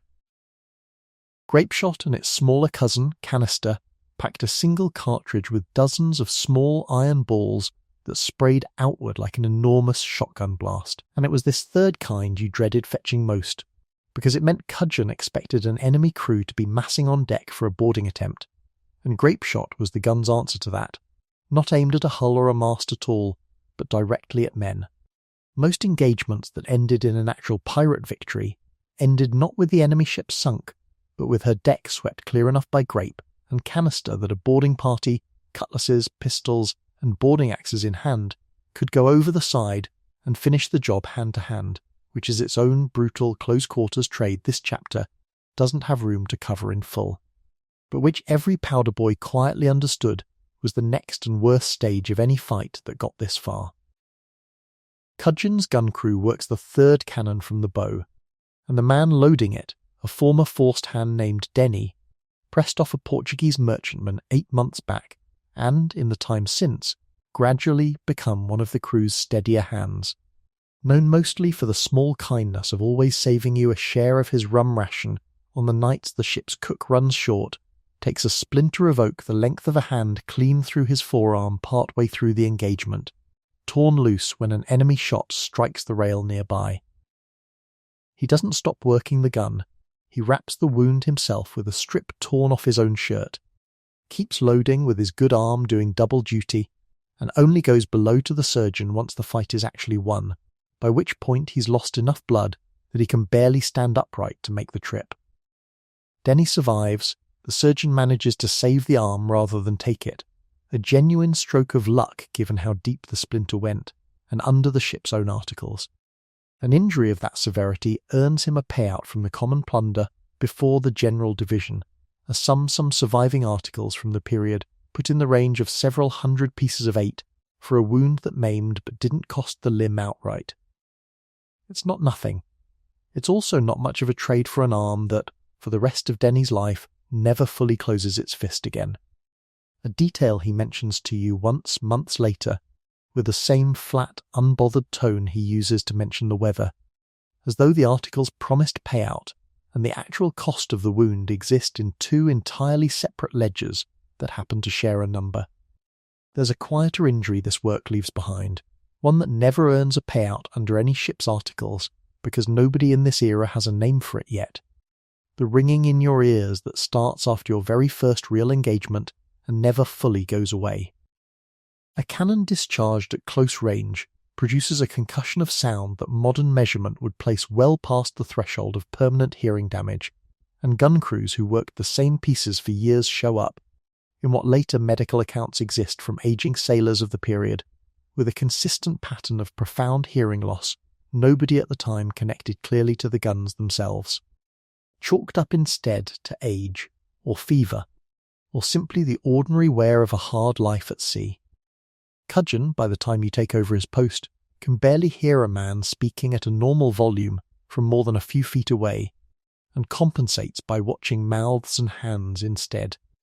A habit you don't fully understand until your own ears, a few years into the job, start doing the same slow fade his did.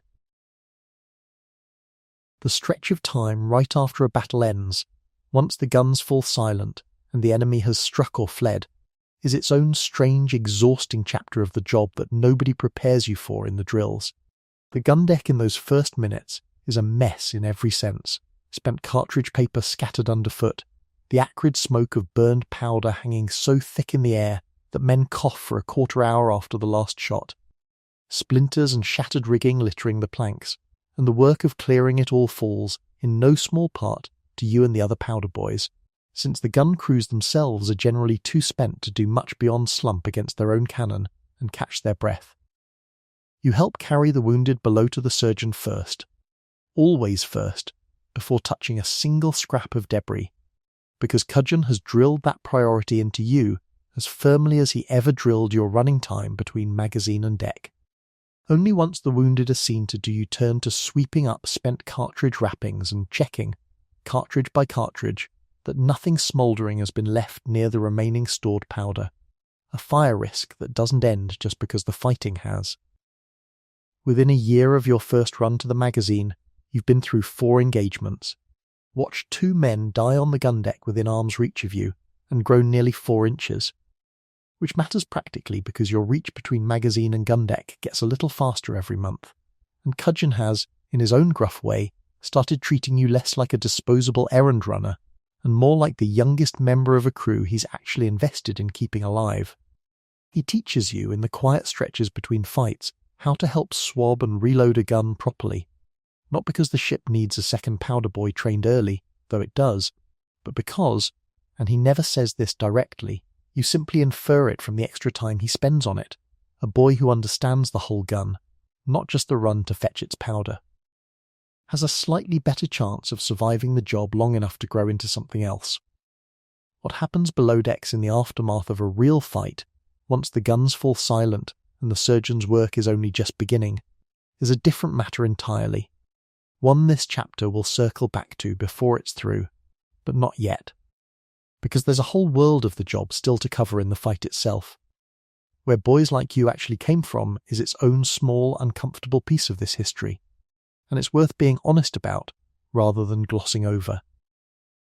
Some powder boys were the sons of sailors already aboard, brought to sea young in a trade where that was simply the ordinary path into a maritime career, naval or otherwise. Others, like a fair number of adult hands aboard any given pirate ship, were taken from captured vessels, cabin boys and ship's apprentices from merchant crews, judged too young to meaningfully choose sides in any legal sense, but useful enough in the magazine, and small enough to move fast in tight spaces that captains rarely hesitated to keep them regardless.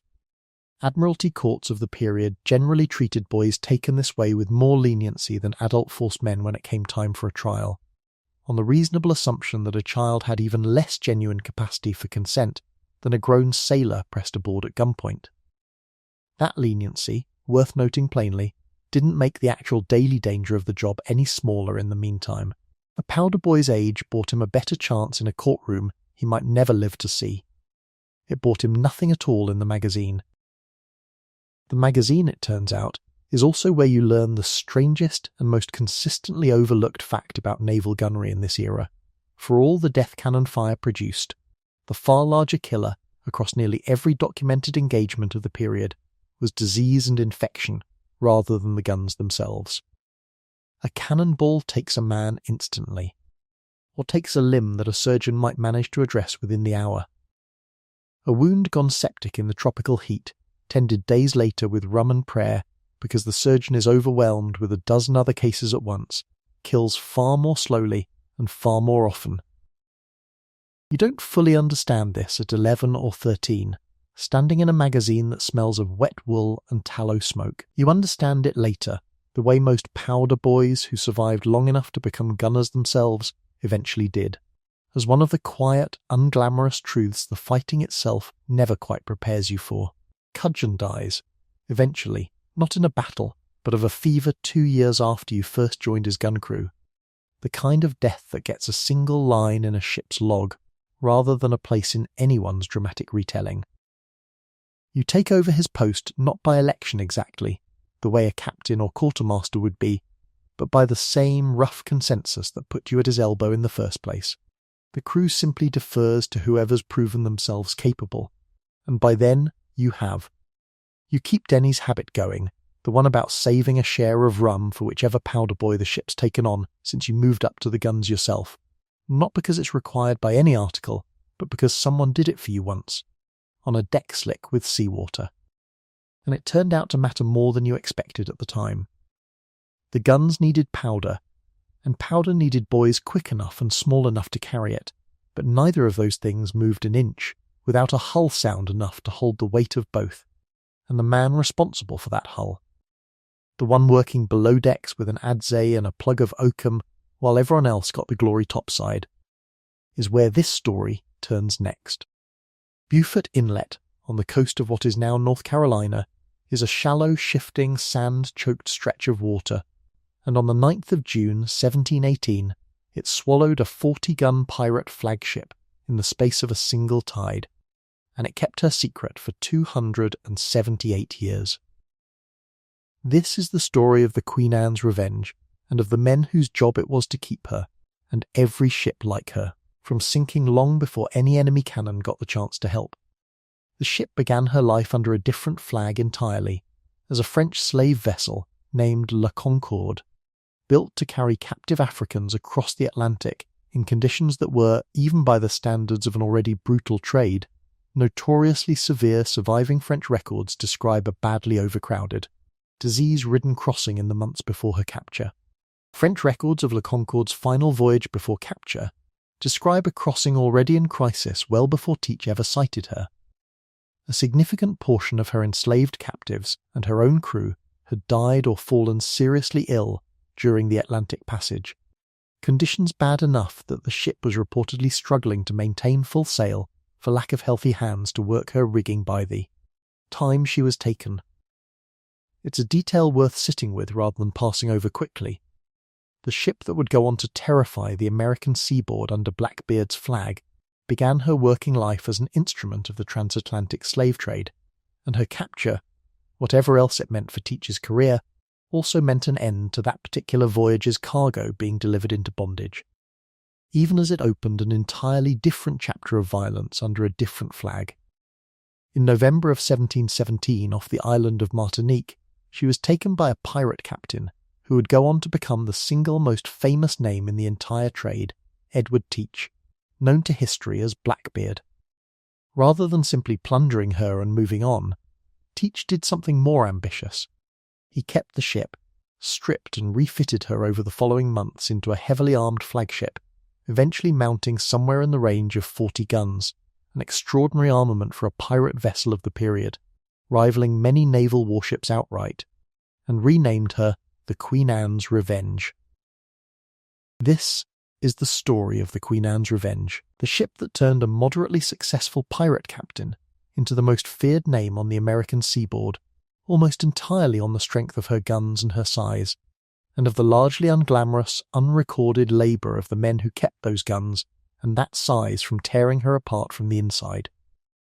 A ship of that size and armament didn't simply sail itself into legend. It required constant grinding maintenance from a carpenter and his mates, whose job began the moment she was captured and never really stopped.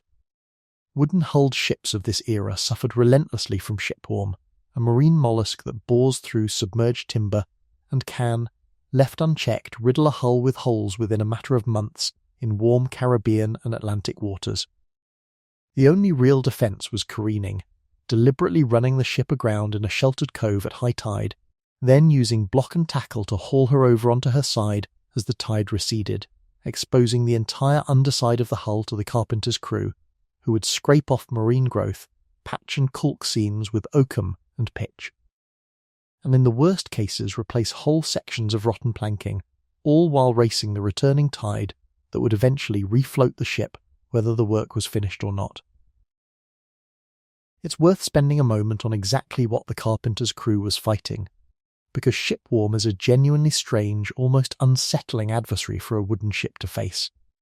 Despite the name, it isn't a worm at all, but a specialised saltwater clam, its shell reduced over evolutionary time to two small rasping plates at the head of a long soft body it uses to bore directly into submerged timber, digesting the wood itself as it tunnels deeper and deeper into a hull nobody can see from the deck above. A hull left unchecked in warm tropical water could be reduced, within a matter of months, to something closer to a honeycomb than solid timber, riddled with tunnels invisible from the outside, until the moment the weakened wood simply gave way, often catastrophically. Often far from any port where repairs were even possible. The carpenter's defence against this, beyond regular careening itself, included coating the hull below the waterline with a mixture of tallow, tar and sulphur, a foul-smelling but genuinely effective deterrent that had to be reapplied at every single cleaning, one more unglamorous, physically brutal task added to a job that already involved hours of scraping barnacles in the tropical sun while the ship lay helpless on her side. Careening was, without exaggeration, one of the single most dangerous moments in a pirate ship's entire operational life, and not because of storms or enemy action. A ship hauled over on her side and stripped of most of her guns for the process was, for the hours or days the work took, essentially defenceless, unable to flee, unable to fight, entirely dependent on lookouts posted on nearby high ground to give warning if a naval vessel happened across the anchorage. Several pirate crews of the period were caught and destroyed precisely in this vulnerable state, their carpenter's work interrupted by exactly the danger careening itself couldn't guard against. The Queen Anne's Revenge's own carpenter's crew would have known this risk intimately every single time Teach ordered the ship into a sheltered bay for cleaning, the tedious, unglamorous labour of scraping barnacles and patching seams carried out under the constant low hum of the knowledge that a sail on the horizon could turn a maintenance stop into a massacre. The ship's final end, in June of 1718, has its own genuine historical dispute attached to it, one worth stating plainly rather than smoothing over. Teach ran the Queen Anne's Revenge aground in Beaufort Inlet, along with a smaller sloop that grounded attempting to assist her, and lost both vessels for good. Some historians, drawing on the circumstances, Teach's crew had grown large and unwieldy, and shortly after the grounding he moved to strand a substantial portion of his company on a nearby sandbar, keeping a smaller, more loyal crew and a disproportionate share of the plunder for himself, have argued the grounding may have been at least partly deliberate, a way of thinning his own company without the messiness of an outright mutiny or vote. Others point to the genuinely treacherous, shifting sands of the inlet itself as sufficient explanation on their own, no conspiracy required. The honest answer, consistent with how the record actually reads, is that we don't know for certain which explanation is correct, and any account that states one flatly as settled fact is overselling its own certainty. What we do know, with considerably more confidence, comes not from period documents at all, but from marine archaeology conducted nearly 3 centuries later.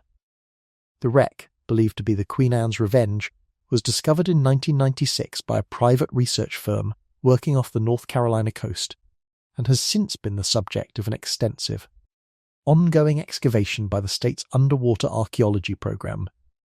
The recovered material tells its own quiet story about the ship's working life, dozens of cannons, tens of thousands of individual artifacts, including navigational instruments, surgical tools, among them a syringe historians believe was used to administer mercury treatments for syphilis. A genuinely documented and slightly grim find, carpenter's tools and gold dust, alongside physical evidence of the hull's construction and repair history that period documents alone could never have preserved. That mercury syringe deserves one more moment of attention on its own, because it quietly tells an entire chapter's worth of story in a single small object.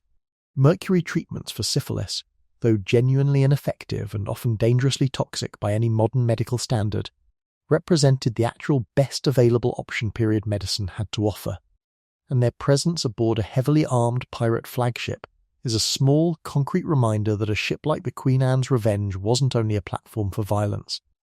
It carried in its surgeon stores evidence of exactly the same everyday, unglamorous human ailments that afflicted every crew across this entire story, a detail easy to lose entirely under the ship's outsized reputation for cannon fire and terror, and one the wreck itself, rather than any dramatic contemporary account, is what finally preserved for us to find.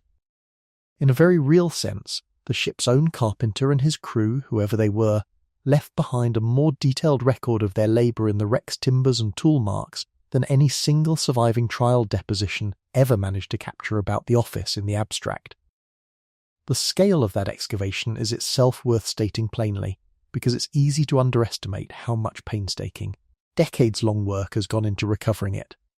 North Carolina's underwater archaeology program has been working the site in stages since the wreck's discovery, and the recovered artifact count now runs well past 250,000 individual items and fragments once every scrap of concreted material and broken pottery shard is accounted for.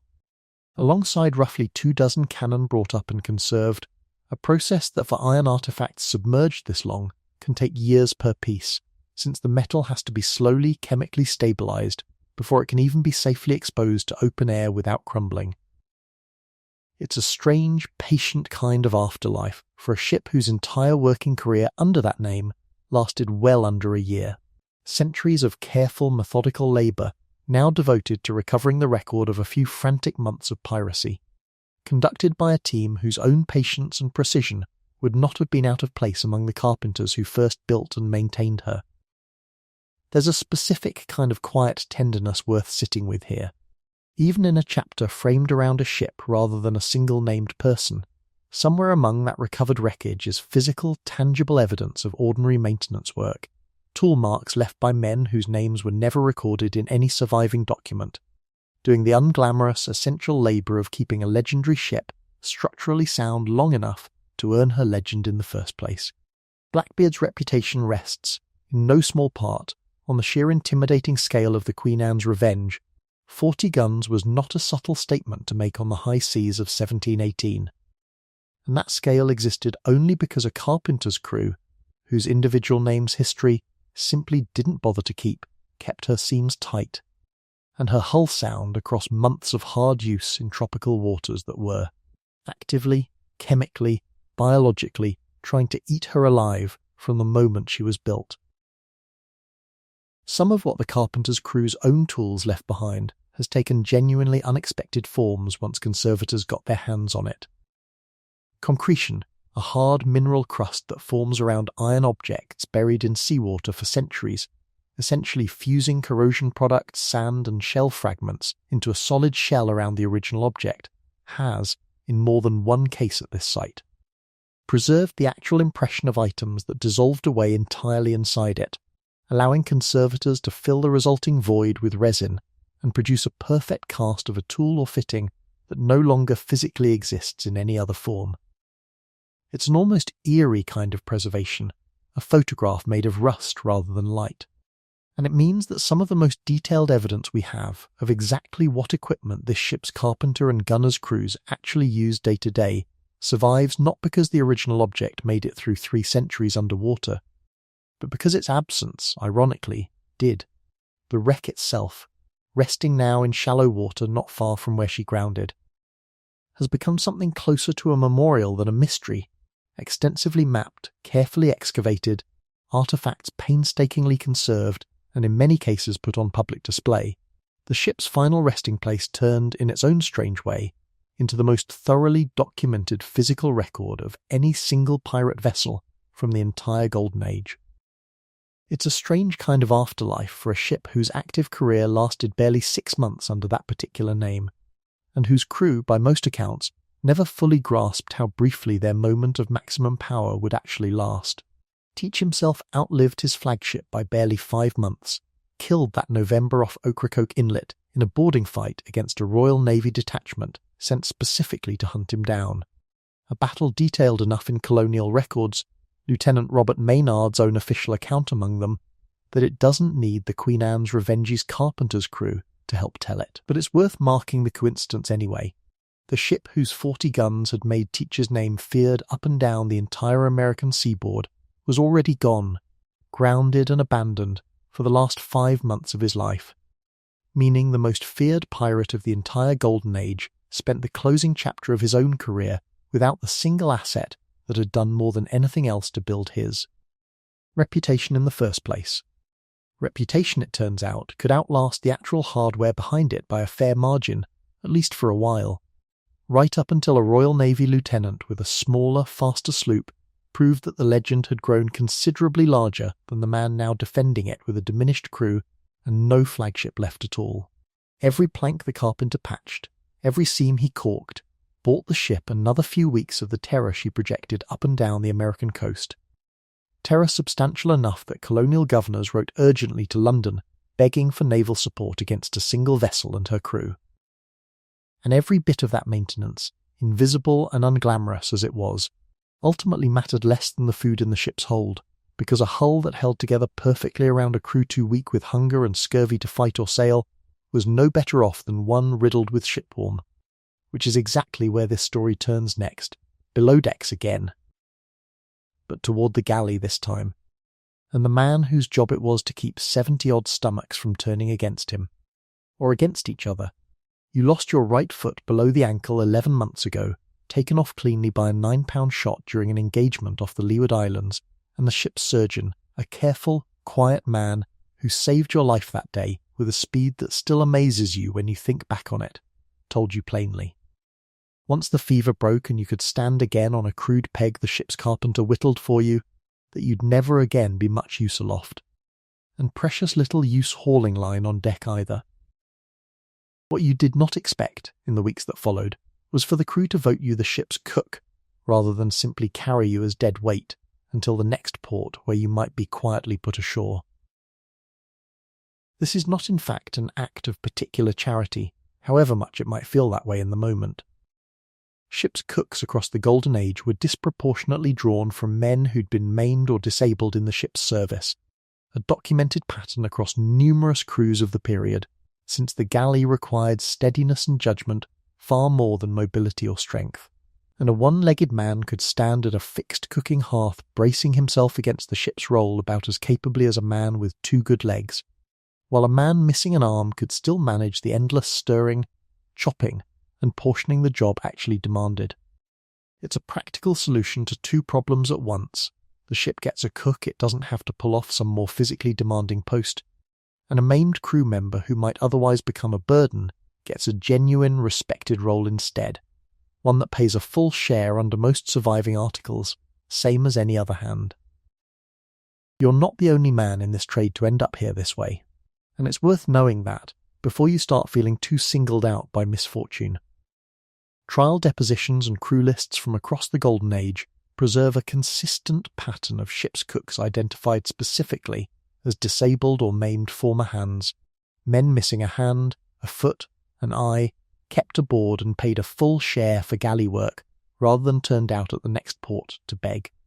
It reflects something genuinely notable about how these crews, whatever their brutality in other respects, generally handled their own wounded, not with charity exactly, since nothing about pirate life ran on charity, but with a hard-nosed practicality that recognised a maimed man's labour still had real value, provided you found the right job for what he could still do. It's a markedly different outcome than the one waiting for a similarly injured hand aboard most naval or merchant vessels of the era, where a man too broken for his original post was far more likely to simply be put ashore with whatever back pay he was owed, if he was owed any at all, and left to fend for himself. Your galley, such as it is, sits forward on the main deck around a brick-lined firebox, the one open flame the ship permits anywhere outside the carefully isolated magazine, and every single meal you cook is a small negotiation with the very real danger of setting a wooden ship on fire in the middle of the open ocean. The smell that fills the space around you most days isn't appetizing in any way a modern kitchen would recognize. It's salt beef, brined and barreled sometimes years before it ever reaches your pot, boiled for hours in an attempt to render it edible, mixed with the sour, slightly rancid tang of ship's biscuit, hardtack baked so dense and dry it could, and occasionally did, crack a tooth, and which nearly every sailor of the period learned to tap firmly against the table before eating to dislodge the weevils that reliably infested it within weeks of baking. The weevils are not a joke, exactly, though sailors of the era certainly made jokes about them. There's a dark, practical logic in the old sailor's habit of eating hardtack in the dark whenever possible, on the theory that what you can't see you don't have to think about too hard. What's less funny is the broader nutritional reality behind the biscuit and the salt beef. A diet built almost entirely around preserved, non-perishable food, with little to no fresh fruit or vegetables for weeks or months at a stretch, reliably produced scurvy on long voyages across this entire era, naval, merchant, and pirate alike. It's worth being honest here about what was and wasn't understood at the time. The specific link between scurvy and vitamin C deficiency wouldn't be systematically demonstrated until James Linn's citrus trials in the 1740s, decades after the Golden Age of Piracy had largely ended, so you as a ship's cook in the 1710s or 1720s don't have anything like a scientific understanding of the problem. What you have instead is folk knowledge, inconsistent and only partially correct. And whatever fresh provisions the ship manages to take on at its more frequent, more flexible port calls, compared to naval vessels bound by rigid schedules, a genuine, if accidental, advantage pirate crews often held over the more disciplined fleets hunting them, since a pirate ship's willingness to put in wherever convenient meant somewhat more regular access to fresh food than a Royal Navy vessel tied to strict sailing orders. Provisioning decisions of any real size never rest with you alone, and it's worth being clear about where your authority actually ends. Whether to put in at a given port for fresh stores, how much of the ship's plunder to spend on food versus powder versus rum, whether to risk a longer passage on thinner rations to chase a richer prize, all of it goes through Wren, and, where it's significant enough, through a vote of the company, the same democratic machinery that governs everything else aboard. What you control is judgment within whatever stores you're actually given, how to stretch a short supply across an unexpectedly long passage, which barrel to broach first based on which is likeliest to spoil soonest, when to quietly hold back a small reserve against the chance a resupply falls through. It's a narrower kind of authority than a captain's or a quartermaster's, but within that narrow band, the whole crew's health depends on you getting it right meal after meal, week after week, in a job nobody votes you out of so much as simply stops trusting if you get it wrong too often. A named hand aboard your ship, a former ship's boy grown into a wiry, restless young man everyone calls Tam, develops the unmistakable early signs 8 months into a long stretch without a proper port call, spongy, bleeding gums, bruises that appear from nowhere and refuse to fade, a bone-deep exhaustion that no amount of sleep seems to touch. You don't have Lynn's science, but you have enough accumulated ship's cook folklore. Passed down cook to cook the way most practical seafaring knowledge moved in this era, to know that fresh fruit sometimes seems to help, somehow, in ways nobody aboard could explain if pressed. When the ship finally puts in at a small, mostly unguarded stretch of Cuban coastline for water and provisions 11 days later, you personally lead the shore party's foraging effort toward anything green and growing rather than simply toward livestock and grain. And within 2 weeks of steady access to what fruit and fresh greens you can source, Tam's gums stop bleeding and the bruises begin, slowly, to fade. You never fully understand why. You just know, from watching it happen more than once, that it works, and that's enough to change how you provision every stretch afterward that you have any say in. Not every meal you serve is misery, and it's worth resisting the temptation to describe your galley as nothing but boiled leather and despair. Burgoo, a thick oatmeal porridge, sometimes sweetened with whatever molasses or captured sugar happens to be aboard, is a genuine, if modest, comfort on cold mornings and duff. A boiled suet pudding studded with dried fruit when you can get it counts as something close to a celebration when you manage to produce one after a successful prize, the closest thing this ship has to a holiday meal. You also live every single day with a low hum of fire risk that never fully leaves your mind, because a firebox on a wooden ship packed with gunpowder is a contradiction the whole vessel simply has to manage rather than solve. 8 months into the post, a sudden gust catches a loose spark from your firebox and sets a coil of tarred rope alight not 6 feet from where you're standing, and the 10 frantic seconds it takes you and 2 nearby hands to smother it with wet canvas are, by your own private reckoning afterward, more terrifying than anything you faced in the battle that cost you your foot. Nobody writes that moment into any log. You remember it anyway, every single time you light the fire the next morning.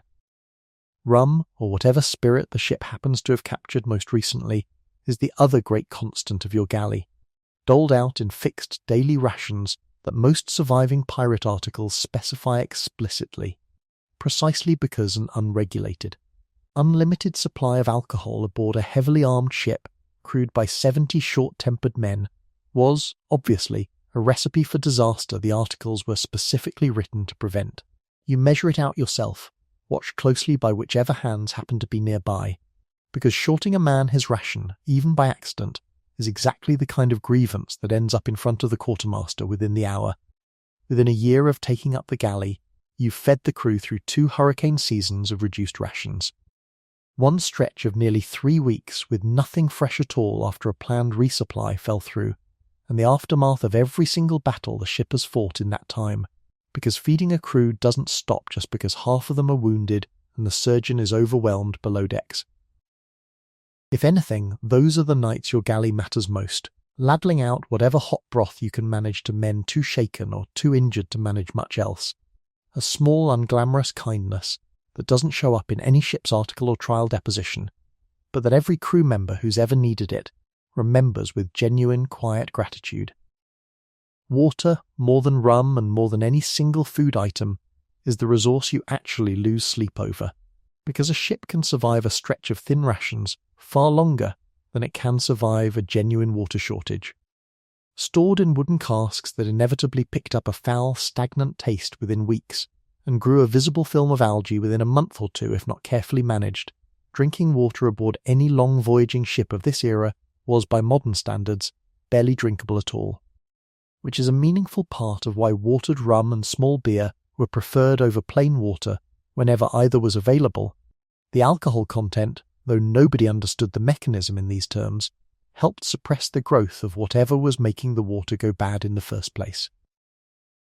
You test each new cask before serving it generally, by smell first and taste second, and on the 2 occasions during your time as cook that a cask comes up genuinely foul, you make the unpopular call to dump it rather than risk it, a decision that costs the ship precious reserve but that Wren, your own ship's quartermaster, backing your judgment without argument both times, treats as exactly the kind of call the galley post exists to make. There's one meal you cook that carries a weight none of the others do, and it has nothing to do with the ingredients themselves.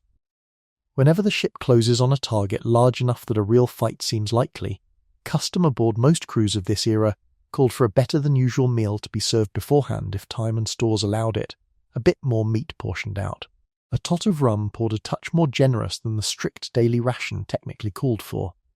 Small gestures that cost the ship's stores comparatively little, but that every hand aboard understood for what they actually were.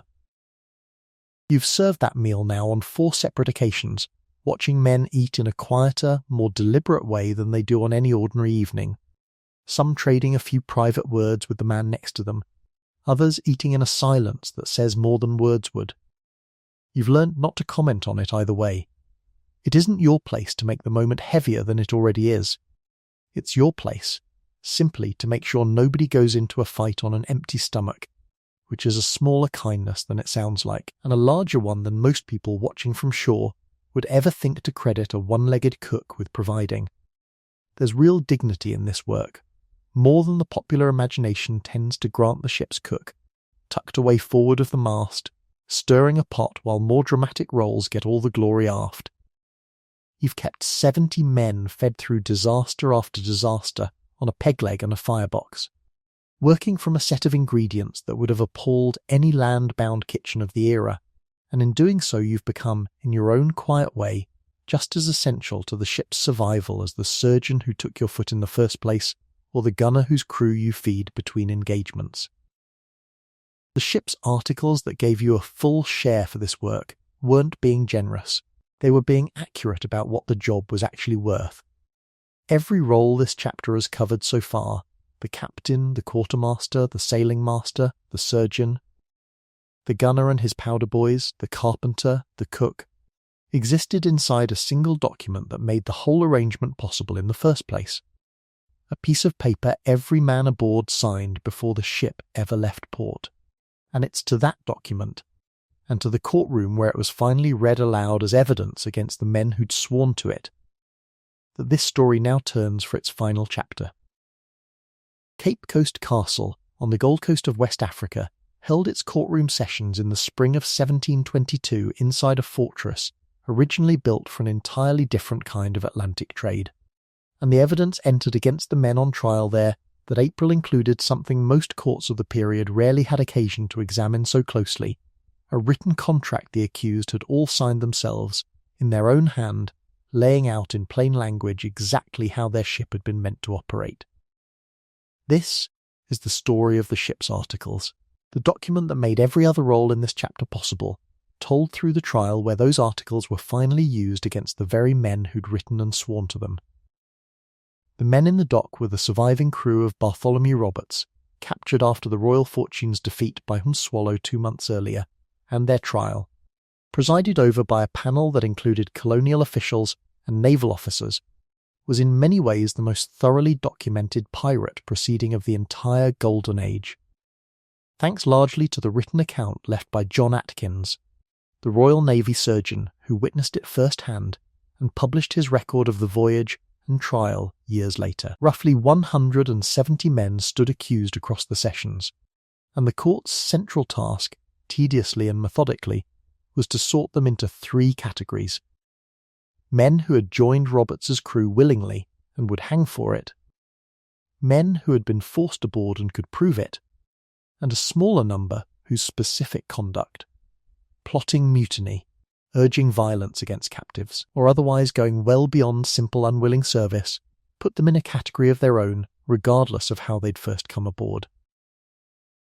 The ship's articles themselves, entered into evidence and referenced repeatedly across the trial sessions, were the same basic type of document that had governed nearly every role covered so far in this story, a contract, signed by the whole company at the start of a voyage or upon a new man joining, laying out how a captain and quartermaster would be elected and how they could be removed, how plunder would be divided, what conduct would be punished, and how severely, and what compensation a man could expect if he lost an eye, a limb, or his life in the ship's service.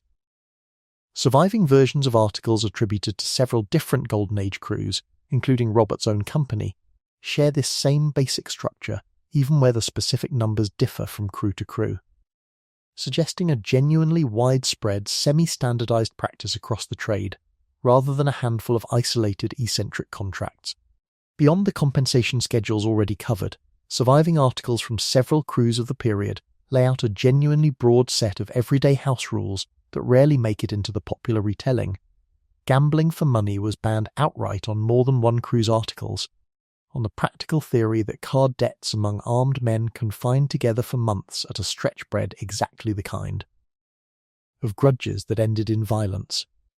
Lights and candles were frequently required to be extinguished by 8 in the evening, with any man wanting to keep drinking or smoking past that hour required to do so on the open deck rather than below, where an unattended flame near powder or tar posed a real danger to the whole ship.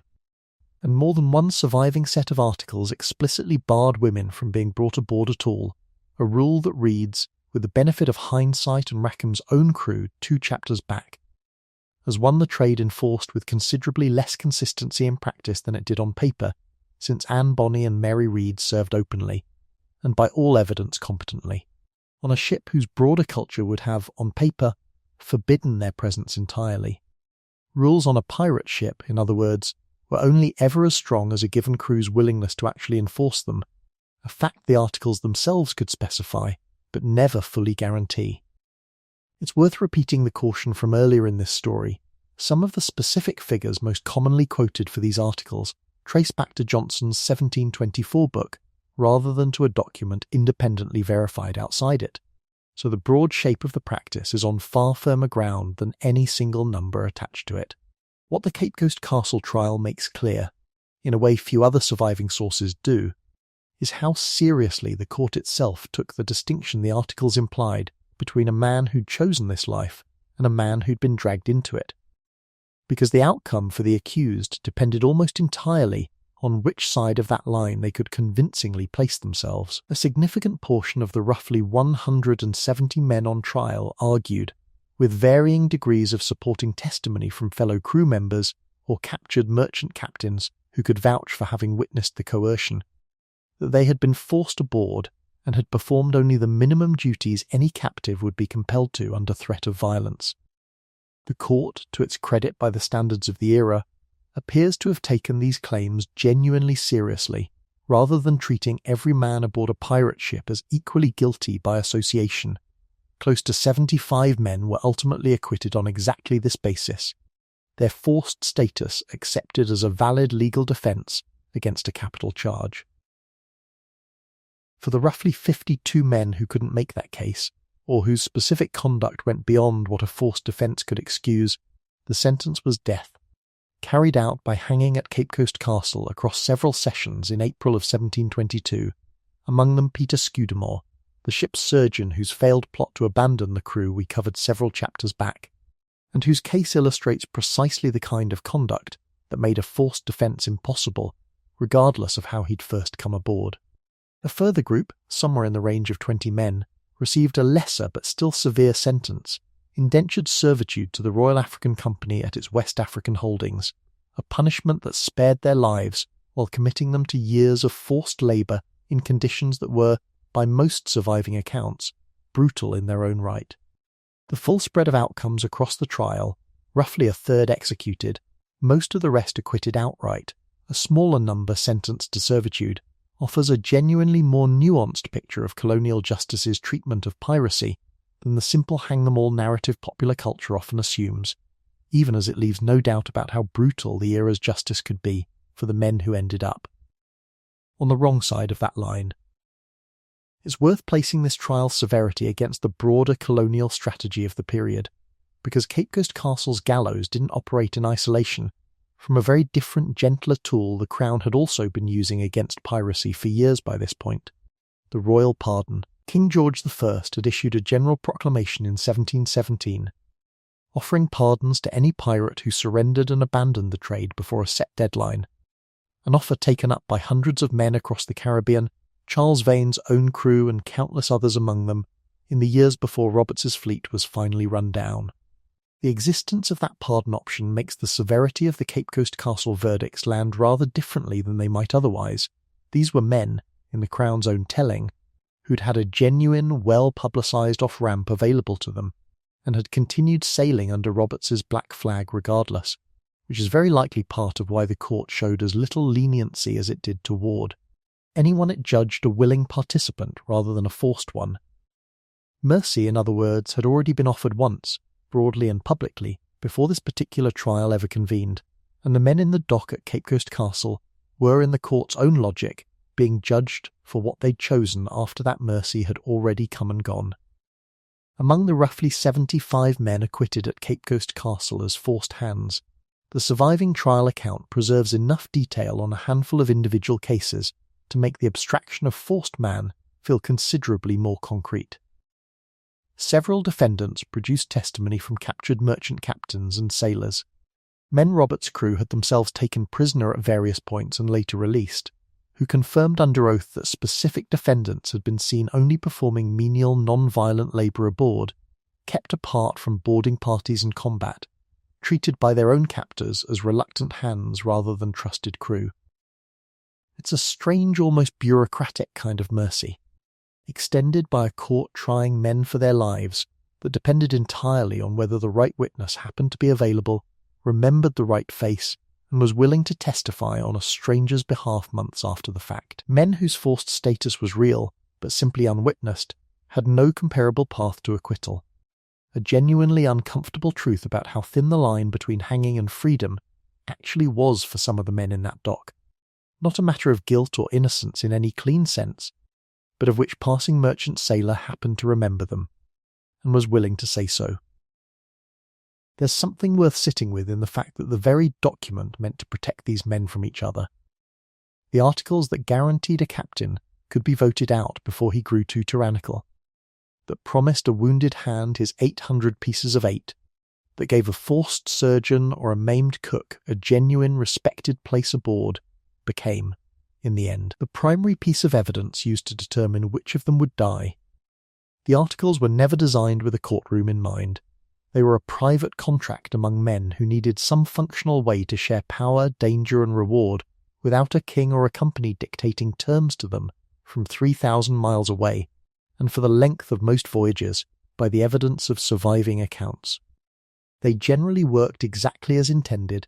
Captains were elected and deposed without bloodshed more often than popular imagination assumes. Wounded men were compensated according to the schedule they'd agreed to, and quartermasters settled disputes that on a naval vessel would have ended in a flogging instead. It's only in hindsight.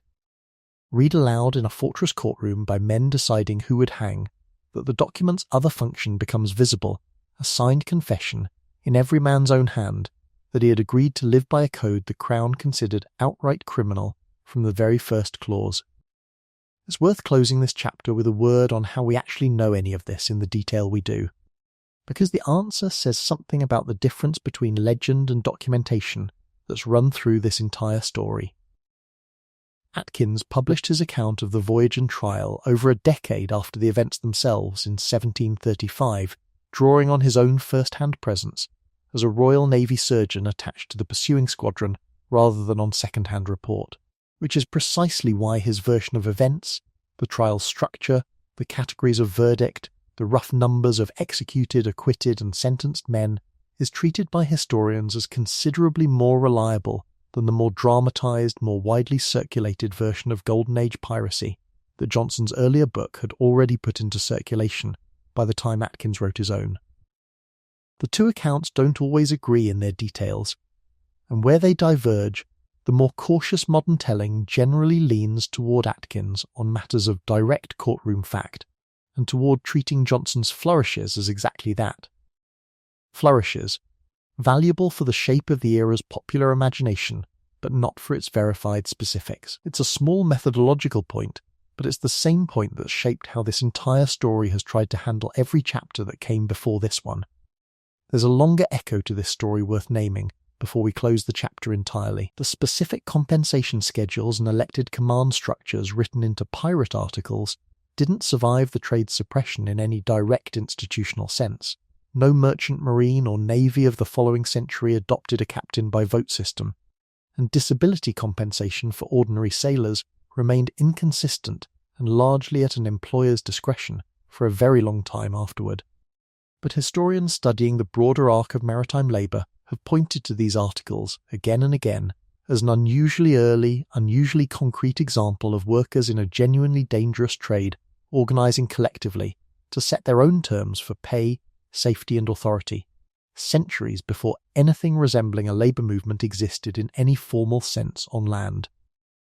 Whether that makes the men of Robert's crew accidental pioneers of something larger, or simply a group of desperate, violent men who happened to stumble onto a practical solution to their own immediate problem, is a question the surviving record can't fully settle either way, and it's probably a mistake to need it settled cleanly at all. Both things can be true of the same 80-odd men on the same ship, and very often, in this story, they were.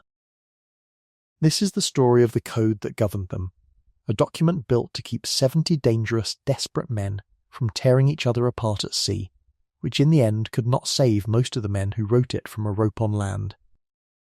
It's a genuinely difficult note to close a chapter on, and it's worth resisting the urge to resolve it into something tidier than it actually was.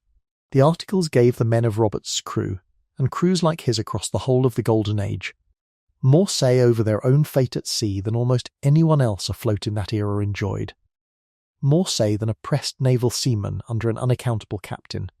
More say than a merchant sailor whose wages a shipowner could simply refuse to pay once safely ashore. That same democratic structure, ironically, is precisely what made the Crown treat piracy as such an intolerable threat in the first place. Not merely theft on the high seas, but a working demonstration, witnessed by every merchant sailor a pirate crew ever recruited from, that ordinary men could organise themselves, elect their own leaders, and share their own risk and reward without needing anyone above them to dictate the terms. That was, in its own quiet way, exactly as dangerous to the authorities of the period as any cannon a pirate ship ever fired. Picture, one more time, the deck you started this whole journey standing on, tar and salt under bare feet, a company gathered aft, a vote about to be called. You've walked the length of that ship tonight, roll by roll, the captain who held absolute power for exactly as long as a chase or a battle lasted, and not 1 second longer. The quartermaster, Josiah Wren in our telling, and John Rackham in the real documented record, who kept the peace below decks until the day his own crew, tested at the worst possible moment, mostly failed to keep it for him. The sailing master reading a wooden backstaff against an uncertain horizon, 11 miles of open ocean, the entire margin between a safe landfall and a reef nobody charted. The surgeon, Peter Scudamore, whose saw and steady hand saved more lives than his own ambition ultimately cost him. The powder boy running a barefoot sprint past an open flame, growing, slowly, into the gunner who'd one day save a share of rum for the next frightened child sent down to fetch the next cartridge. The carpenter, unnamed and unrecorded, whose careful work on the Queen Anne's Revenge survives now only in tool marks on timber recovered from a North Carolina seabed nearly 300 years later. The cook on his peg leg, stirring a pot of salt beef and folk wisdom, feeding 70 men through disasters that never once made it into any trial record, and the articles themselves, the single piece of paper that bound every one of those rolls together, read aloud one last time in a fortress courtroom to decide which of the men who'd signed it would live. None of these men, whichever role they held, got to know how their story ended while they were still living inside it, no more than any of us do. What they had instead was a system, imperfect and improvised and occasionally lethal in its own right, that gave them more say over their own fate than almost anyone else at sea in their entire era. A vote for who commanded them, a contract that promised to pay for what they lost, a crew that would, more often than the old stories give it credit for, actually show up for each other when it mattered. That's not nothing. In a world with no real safety net at all, it was very nearly everything. You're warm right now, you're dry. Nobody near you is measuring your worth in pieces of 8, and nobody is calling a vote on whether you get to keep your position tomorrow morning. The ship that carried this whole story has long since gone quiet, grounded or broken up, or resting in shallow water off a coast that's since forgotten most of the names that once walked her decks. But the deck is still there, in a sense, every time this story gets told again. You're warm. You're safe. Tonight, that's enough.